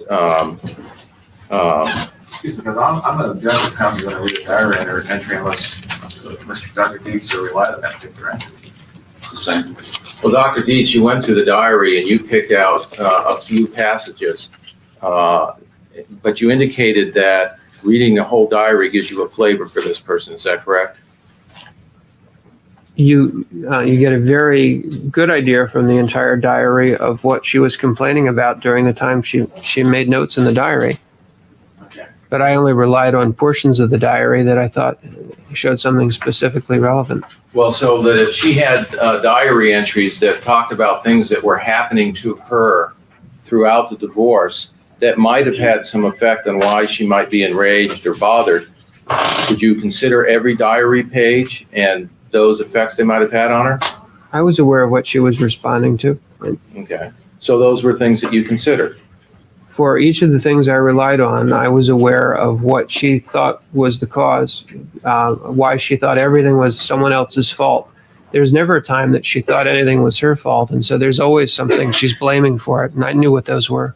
Well, last year when the question was asked by the district attorney at the trial, do you take responsibility for what happened in the divorce? She said, I take 50%. I take half the responsibility. Did she say that? I don't recall if she said that or not. Her diaries sure don't have her taking any responsibility for anything. Your Honor, if he could be directed to answer the question. And It's just answering your question, Mr. Wood. Go ahead. Okay. About the diary, and you switched over and you switched back. Go ahead. Your Honor, he's volunteered a statement I would like to introduce then. Can we approach the bench, Your Honor? Oh, do you want to show him the page of the transcript about 50/50? Show it. No. He just made it. May we approach the bench, an all-inclusive statement about the diaries never showed us. I'd like to be heard. All right. Doctor, the page I showed you, did you consider that page? I read it. Okay. And did that have any significance of why she might be enraged or why she might be angry about any various items that you've mentioned out of the diary? Sure, she indicates what she was complaining about. Okay. Would that have anything to do with why she might be looking to see what kind of things Dan has because of problems with finances being switched? I don't understand what you're asking about, problems with the finances being switched. Would it show her concern? Would it have, when you talked about the area of envy and the area, other areas of narcissism, would the fact of her being overdrawn, no savings left at the time of being left, and problems with community money being spent on Linda before the divorce, did you consider that in considering the amount of reaction she had later on?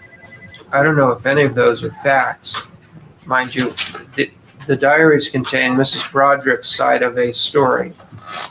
Sometimes I know the other side of the story.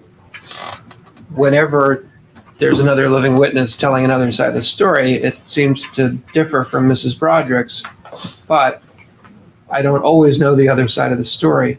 And which things are facts and which are things she says is really for the jury to determine. I can't determine the facts that underlie some of these complaints of hers. Did you consider those facts? I considered her side of the story often, and where there was another living witness, the other side of the story too. But again, I don't have a way to resolve the factual questions that are for the jury.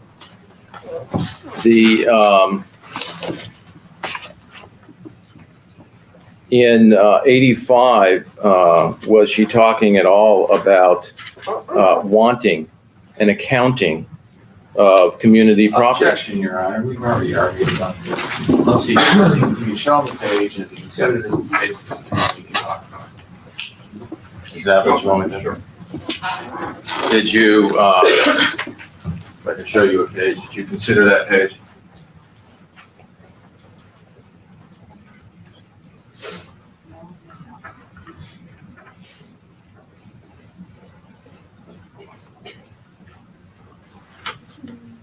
Not particularly.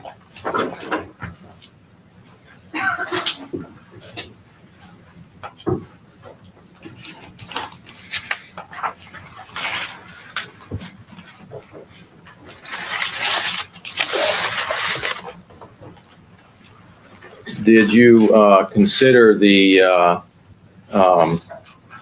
any of the?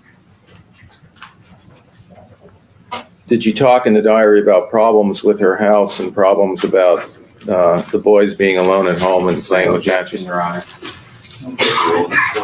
Did you consider that? She did talk about those things in her diary. Did you consider those? I considered those complaints, yes. And let me show you a page and ask you if this was something that you could consider.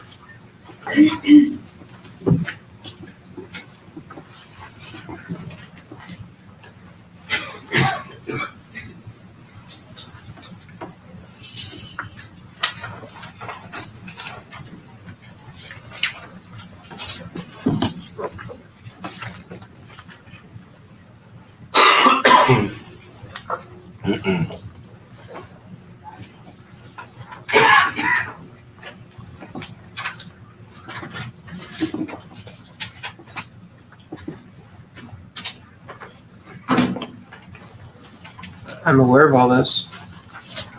Did do you remember a page in the diary where she indicated that at some point in time? Abstain objection, unless he's used it as a basis for his opinion, it's improper for counsel to do what he's doing. Well, you have the question first. Go ahead.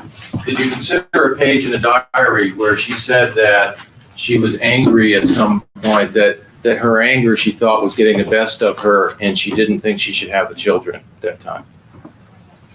No. I'm asking him if he didn't consider it. Well, I'd like to see what diary page is referring to. If he's alluding to the fact there's a diary page that exists, we'd like to see it. Show it to him. Well, I'll.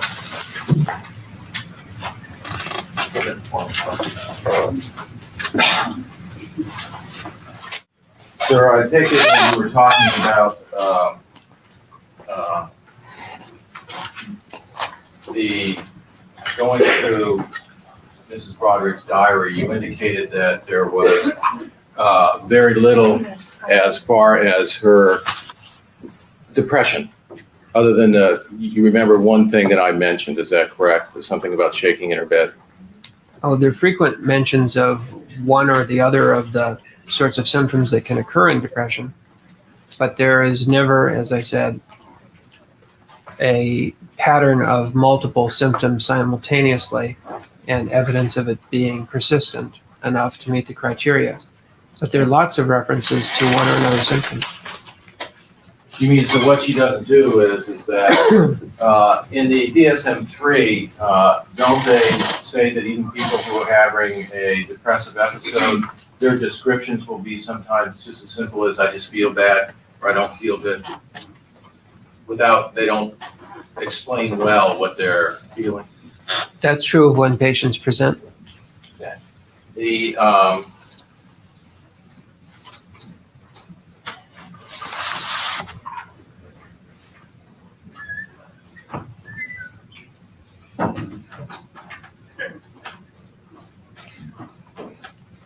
you talked about the sense of entitlement with the in the diary.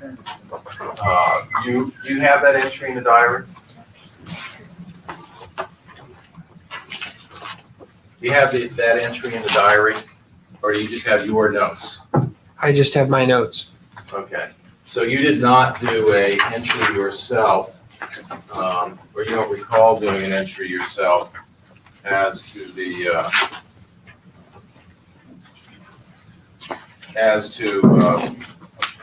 you didn't make a copy of that entry in the diary. I had the complete diaries. But you didn't make a copy, you took notes and wrote your notes down. That's right. Okay, what are your notes say was in the diary? I've That's got, vague, as what part of that? Doc, do you know what I'm referring to? There was a list of things for Christmas that you didn't have. I don't have that under preoccupied with feelings of envy. Is that what we're talking about, envy? Well, wasn't an entitlement? Oh, entitlement, I'm sorry. Yes, I have that here. Okay, and what was in the entry of that on the diary? What I have in this excerpt is, and it's not the only excerpt from that period that I have here, but in that entry, what I read yesterday was Christmas 1987. My lifestyle has been trashed. No tree, no one to help carry it in, load the car, etc. No one to see it, no party, no kids, no attic, no coffee table, no country club memberships, no boat for parade of lights, no jag, only truck, no escort, no parties, no gowns, no presents by or for me, no ski trip, no large party, no money. Now, were you aware that some of her Christmases were alone? Yes. Okay. And were you aware that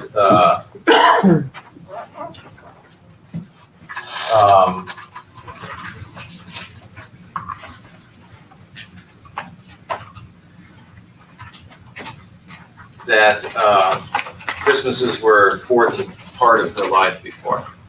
Yes. What you read to that page in, was that something that was that the exact quotes from the page, summary of it? That was a passage from that page, I think. There is some material that appeared between the heading Christmas 1987 and the first line that I was quoting, my lifestyle has been trashed. But I thought I had the quotation from my lifestyle has been trashed down through no money. Okay. Now, she has also, in other years, also made lists of things that she did not, about Christmas, and things she didn't have. Is that correct? She often made lists of various things of that sort, not just at Christmas. Yeah. December 6th is another list of the things that she doesn't have for Christmas. Is that correct? I don't know what year this is. You said this was? It's a December 6th diary entry. It's talks about some of the things about Christmas, does it not? You want to know if you know what year it was, Mr. Irwin? Yes, it does. Okay. Now, did you take that into consideration?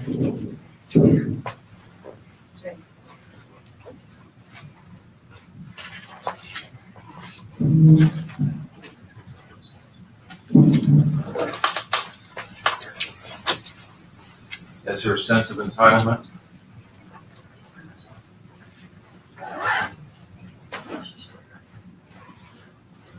Well, I took this into account in looking at the evidence about Mrs. Broderick. This is not about a sense of entitlement. Well, The answer is no. Well, but this is also a Christmas list, isn't it?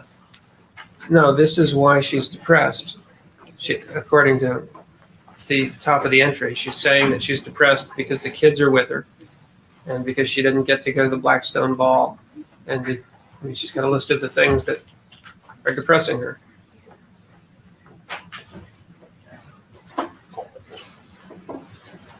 Okay.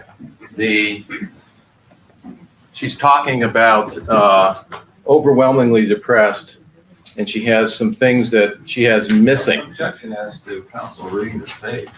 Well, he mischaracterized it, Your Honor. I'd like to at least let the jury know what the truth is. No Objection to that. argumentative statements that he mischaracterized it. Sir, under overwhelmingly depressed, she had the things that were missing, and the things she had missing, the kids being there, right? It doesn't say missing, and then there's a column It next, says missing. and then it it says, well, maybe I did misunderstand it, but it has listed there kids here, Danny and Red. yes, she's missing having the kids here. She's missing, she's saying. Objection. No, that's not true. Argumentative, just ask him a question. Okay, I'll ask you a question. Can I ask you a question? Okay. She's talking about things that are going on in December, is that correct? I believe she's talking about what was happening right around then. Okay. She talks about being overwhelmingly depressed, does she not? She doesn't talk about it, she just says overwhelmingly depressed. Okay. And she talks about huge weight gain, doesn't fit in any clothes. That's there. She talks about buying things she couldn't afford, like a Christmas tree. She says, she implies there that she couldn't afford a Christmas tree, that's right. Okay. And she talks about problems she was having of roofs leaking, termites in the house. Yes. Okay, those are things that happen a lot of times when people are depressed, is that things, at least in their mind, everything seems to be going wrong, doesn't it? Happens even to people who aren't depressed, that everything sometimes seems to be going wrong. Okay.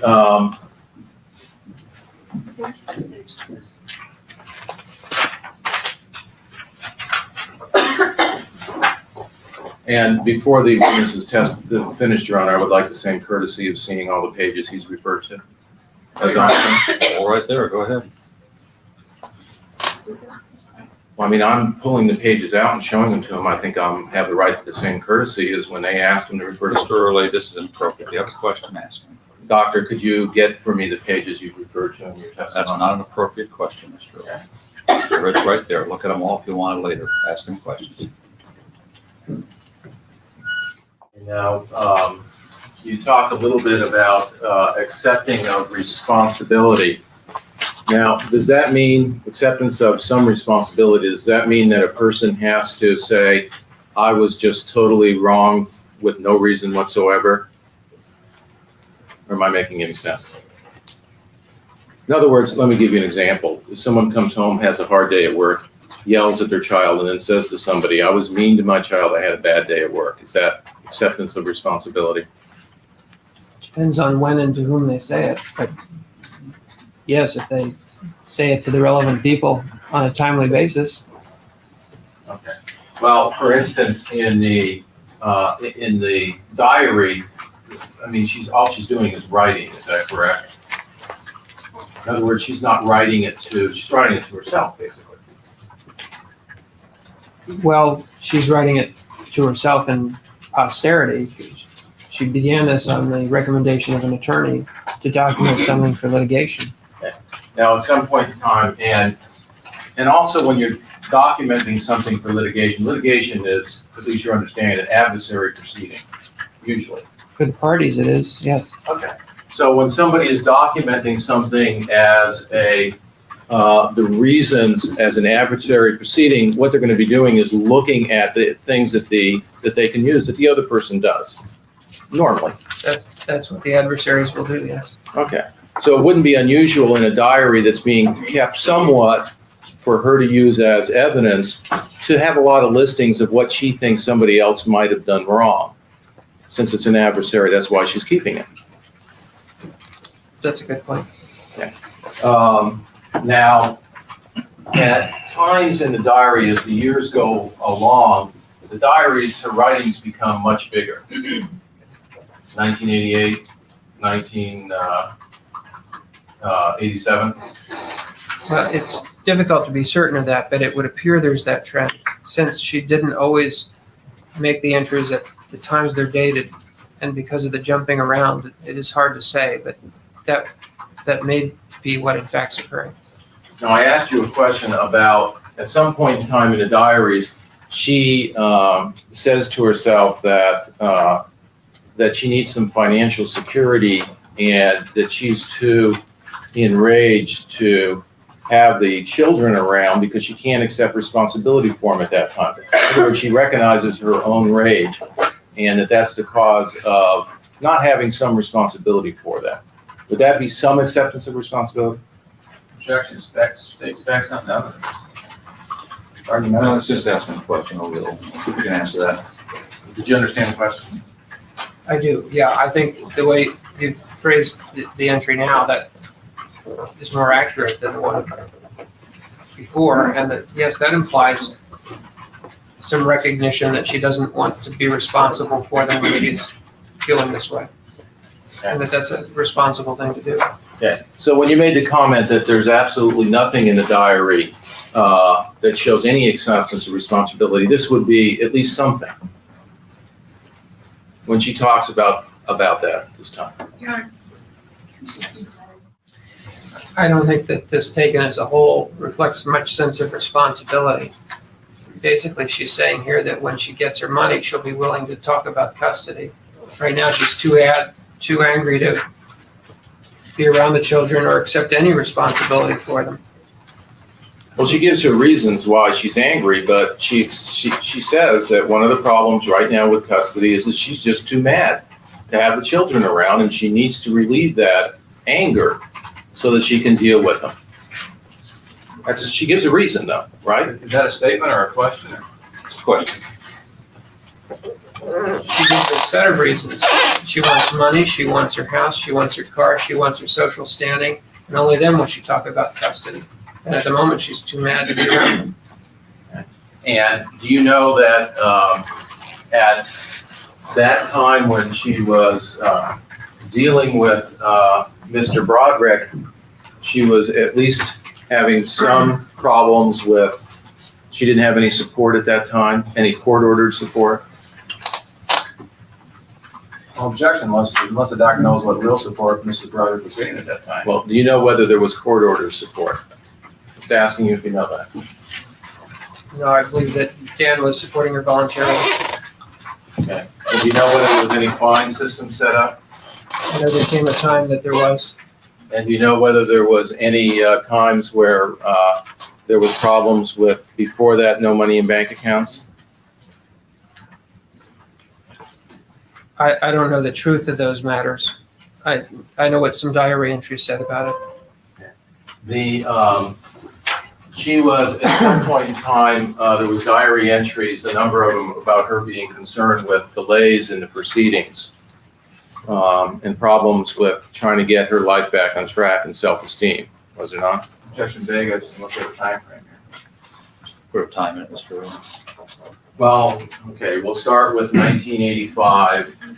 Any of the diary entries for the year 1985, were you aware of any where she was talking about the need to find out about what kind of property they had, whether she was going to have any control of it, if she was going to have any money from month to month? Her diary. Objection, unless the doctor thinks his basis of opinion on this particular diary, I'm assuming that there is one. Sustained. Well, when you were looking to see the reasons why she might have been upset and concerned about property and what property Dan had, did you consider the diary entries that talked about problems that she was having with knowing where she stood in life? Objection, big, yes, and answer. Mr. Earl, you can answer that. Did you consider that option? I considered everything and drew my conclusions based on the unreasonableness of some of this behavior, regardless of whatever the true facts may have been. Okay. So you've answered the first question. You considered everything in the diary. Now, did you find any diary entries that talked about problems with self-esteem, not problems of not knowing who she was or what she had in life? Yes. Did the,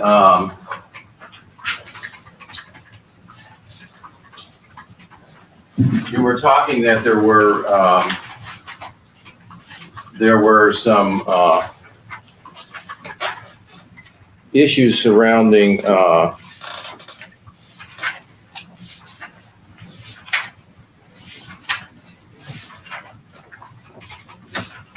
the children not being able to visit her when her family came from back east. You remembered one diary entry? That's right. Objection, I don't think that was brought out. Overall, it was. Go ahead. Were there, do you remember when that was? It was in cross-examination. No, do you remember when that was in the diary? No, I don't. Do you remember a diary entry in August of '86 in regards to the Fenzels?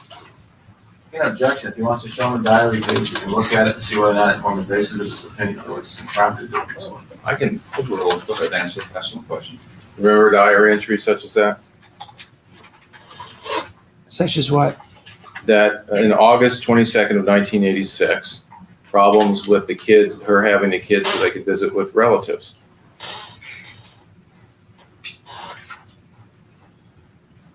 Could I see the entry, please? It's not something that you remember? Not the way you've just described it.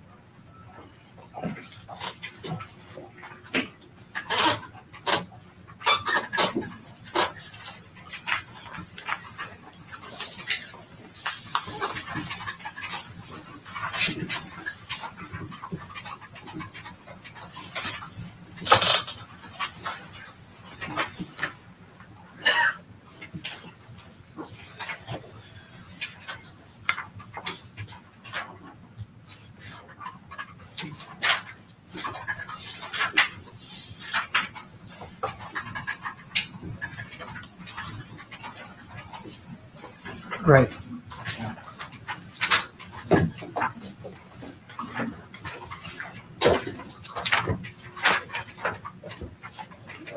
Do you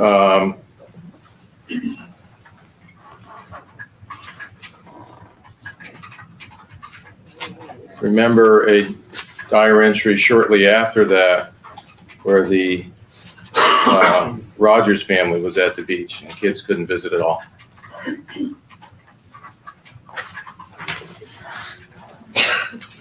I don't know. You don't remember that? No, I remember complaints about where the kids would be. There are many complaints about who had the kids and when, but I don't recall that specifically. Wells closed the way she had opened. Without hesitation, he called it a double execution. She returned to the phone one final time. She always returned to the phone. A panicked woman fires a gun and runs, she told the jury. She does not stop in the dark, in the chaos of what she has just done, and pull a telephone from the wall to make sure the man she just shot cannot call for help.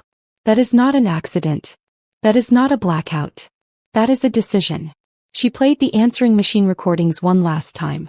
Betty's own voice, saying what she had said over and over for 4 years. Then she sat down.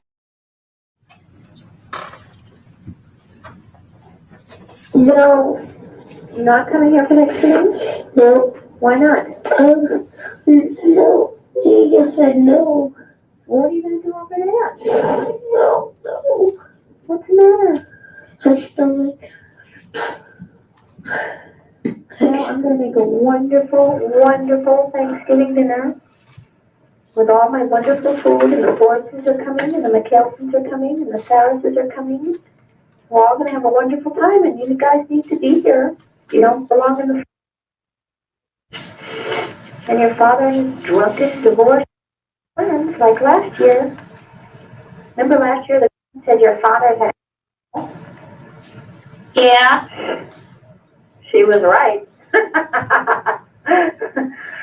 But he's a rich, and she's too smart to walk out on him.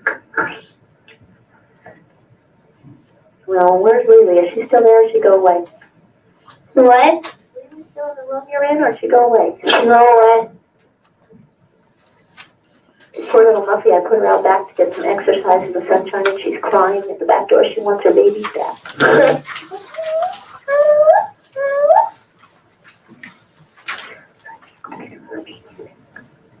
There's 3 babies left now. What? Only 3 babies left. Oh, oh, they drink milk out of a bowl. If you put a bowl of milk down, they go.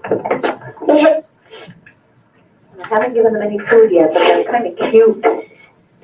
And they haven't got fluffy yet. You know how they get fluffy, like when you got yours, she was fluffy? Yeah. You don't have to give any away now. I have to get up. We're giving one away. We're giving one away already. To that girl that was at your meeting. We're giving 3 away. No. I can't keep them. Nobody's here to play with them. They poop all over them. Can we keep one? We were going to keep the run, but it died. Can we keep another one? No, we're going to do puppies again and get them again. No, the lady who was at the meeting gets 1. The girl who does my nails gets 1. And Canon Christopher is giving the little boy 1. On the record, or? Yes, Ron.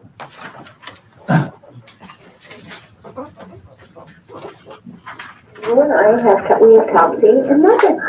We have our dog puppies, but that. No, I want a baby. You had a baby, Puppy. A cute baby. Muffy was a cute baby. No, I want to raise another. Over here, and you missed her growing up because Daddy's such a. Right? Right. So why give you another baby and then you miss growing up again?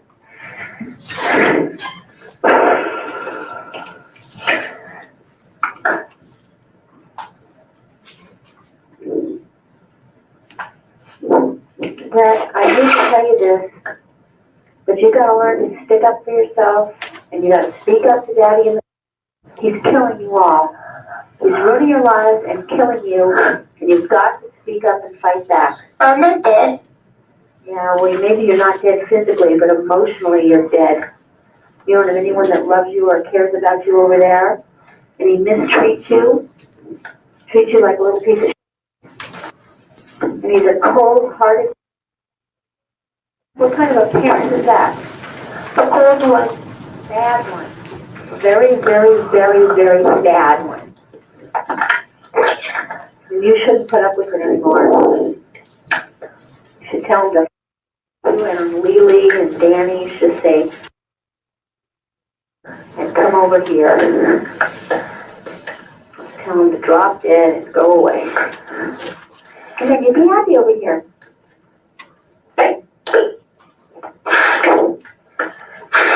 God, stick up to him. He's a maniac. He is a raving mental maniac. That's why Lena wants to stick up to him. Just get away. Just get over here. Oh, God. I'll get the police to beat the shit out of him. Do it. What? Do it. Well, first you gotta get over here. I can't just send the police over there. Why? Because he's not doing anything wrong over there. But if you can't tell the judges and the police that you want to be here, and you get here, then he's got not a leg to stand on. Not a leg to stand on. Oh, he can't go to court. What? He can't go to court. What? What? You'll never bring some. No. I'll see you. Okay. Well, what will you tell him? But tell him I will listen. Okay. Maybe I'll come over and I'll bring the TV cameras and the police with me today. Would you want me to do that? Yeah. Would you? Yeah. I would like to do it too. If I can't do. Ask Lily if she wants me to do it. Come rescue her today. This is like getting the hostages out of Lebanon. The Iranian hostages have to do a sneak attack. Who are Iranians? People from Iran. So, they're always making war on everybody and being jerks. And they take people hostage and won't let them go. And that's Daddy has you guys hostage. He has you hostage, little prisoners. They won't let you go. You're prisoners of war.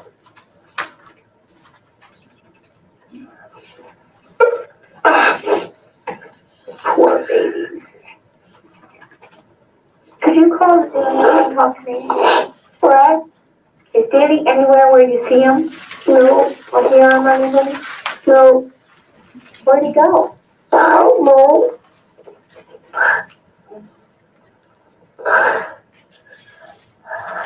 I just heard a little boy's voice. Maybe it's Danny. Maybe he's over here. No. Say, Mom.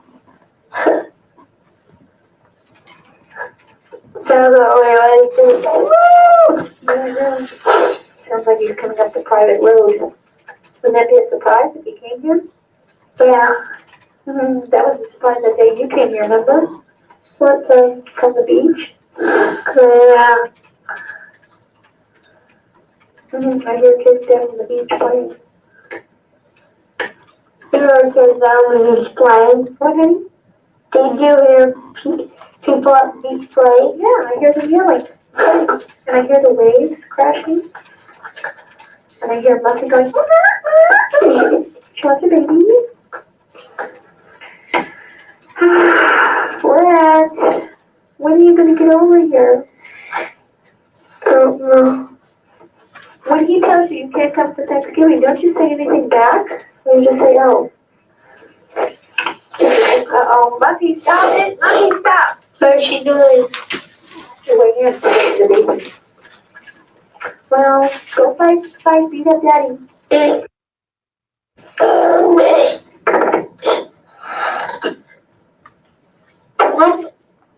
Mom? Mom? Early had one final move. He went through it year by year.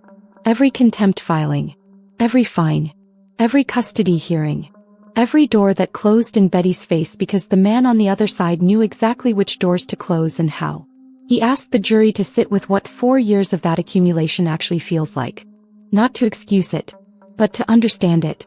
And then he reminded them one last time of what Dan Broderick himself had said. It's not going to end until one of us is gone. He said that. Not Betty. Early let it sit in the room for a long moment. Then he sat down. Everything now rested with 12 people in a box. December 10, 1991. The jury returned a verdict of guilty on 2 counts of second-degree murder. Not first degree. Not manslaughter. Second degree.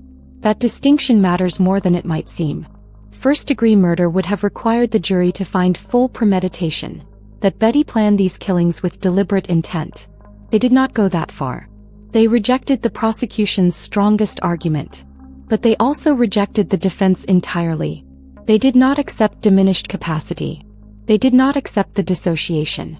They did not accept that 4 years of legal warfare had destroyed Betty's ability to form criminal intent. They found the middle. Murder without complete premeditation. 12 people. Sitting with all of it. Landing somewhere neither side had fully claimed. As the verdict was read, Betty reportedly sat with a slight smile. Her attorney explained it as her default. A social response, automatic, impossible to control. The prosecution found it chilling. Even at the very end, even in that moment, the two sides couldn't agree on what her face meant. In the Superior Court of the State of California, and for the County of San Diego, the people of the State of California, plaintiff versus Elizabeth Ann Broderick, defendant, Department 28, case number CR 112048, DA number B68588, verdict.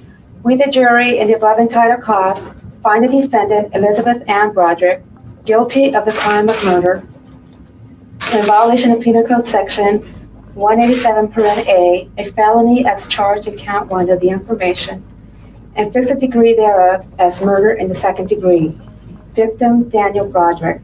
And we further find that in the commission of the above offense, the said defendant did personally use a firearm within the meaning of Penal Code Section 12022.5(a). Dated December the 10th, 1991. Presiding juror, George McAllister. in the Superior Court of the State of California and for the County of San Diego, the people of the State of California plaintiff versus Elizabeth Ann Broderick, defendant, Department 28, case number CR 112048, DA number B68588, verdict. We, the jury, in the above entitled cause, find the defendant, Elizabeth Ann Broderick, guilty of the crime of murder in violation of Penal Code Section 187(a), a felony as charged in count 2 of the information, and fix the degree thereof as murder in the second degree, victim Linda Broderick. And we further find that in the commission of the above offense, the said defendant did personally use a firearm within the meaning of Penal Code Section 12022.5(a). Dated December the 10th, 1991, presiding juror, George McAllister. Ladies and gentlemen of the jury, were these and are these the verdicts as I read them? Judge Thomas Whalen sentenced Betty Broderick to 2 consecutive terms of 15 years to life in prison, plus 2 additional years for illegal use of a firearm. 32 years to life. She was denied parole in 2010. Denied again in 2017. Her next eligibility would not have come until 2032. She would have been 84 years old. She never made it to that hearing. On May 8, 2026, Betty Broderick died in custody. A fall. Broken ribs. Septic infections she couldn't fight off. Her son Daniel told reporters she was on life support by the end. Her children were with her. She was 78 years old. She had been incarcerated since the morning she walked into that bedroom. 36 years 4 months and 3 days. Dan Broderick was 44 years old when he died. Linda Kolkena Broderick was 28 years old. They had been married for 7 months. Those are the names this story can never lose sight of. Whatever else is true, 2 people were killed in their bed. Those lives were real. That loss was real. And at the same time, this case has never been simple enough for a clean ending. Because what happened inside that 4-year divorce was documented. Filed. Court-stamped. Admitted into evidence by both sides. The contempt citations. The custody loss. The financial settlement. The legal letters designed to feel like doors closing. All of it real. The prosecution said none of that was the point. The defense said it was the only point. And somewhere in the gap between those 2 positions, in the silence between them, is a question the American legal system in 1991 did not have adequate language to answer. Whether what was done to Betty Broderick over 4 years of the most deliberate divorce warfare San Diego had ever seen, constituted the kind of damage a courtroom should be able to see. Not as an excuse. As a fact. The verdict says guilty. The sentence said 32 years. The grave says she died there. And the question that has followed this case for over 30 years, the one no verdict has ever fully closed, is whether the law that convicted her was the same law that failed her first. I want to hear from you. Not about the verdict, the jury settled that. But about the gap. About those 4 years before November 5, 1989, that the prosecution asked the jury to set aside. Do you think it should have mattered? Do you think it did? Drop it below. And if this case got under your skin, if it made you think about something in a way you hadn't before, share it with someone. This story deserves a bigger conversation than the one it usually gets. Rest in peace, Elizabeth N. Bishaglia. You're finally free now.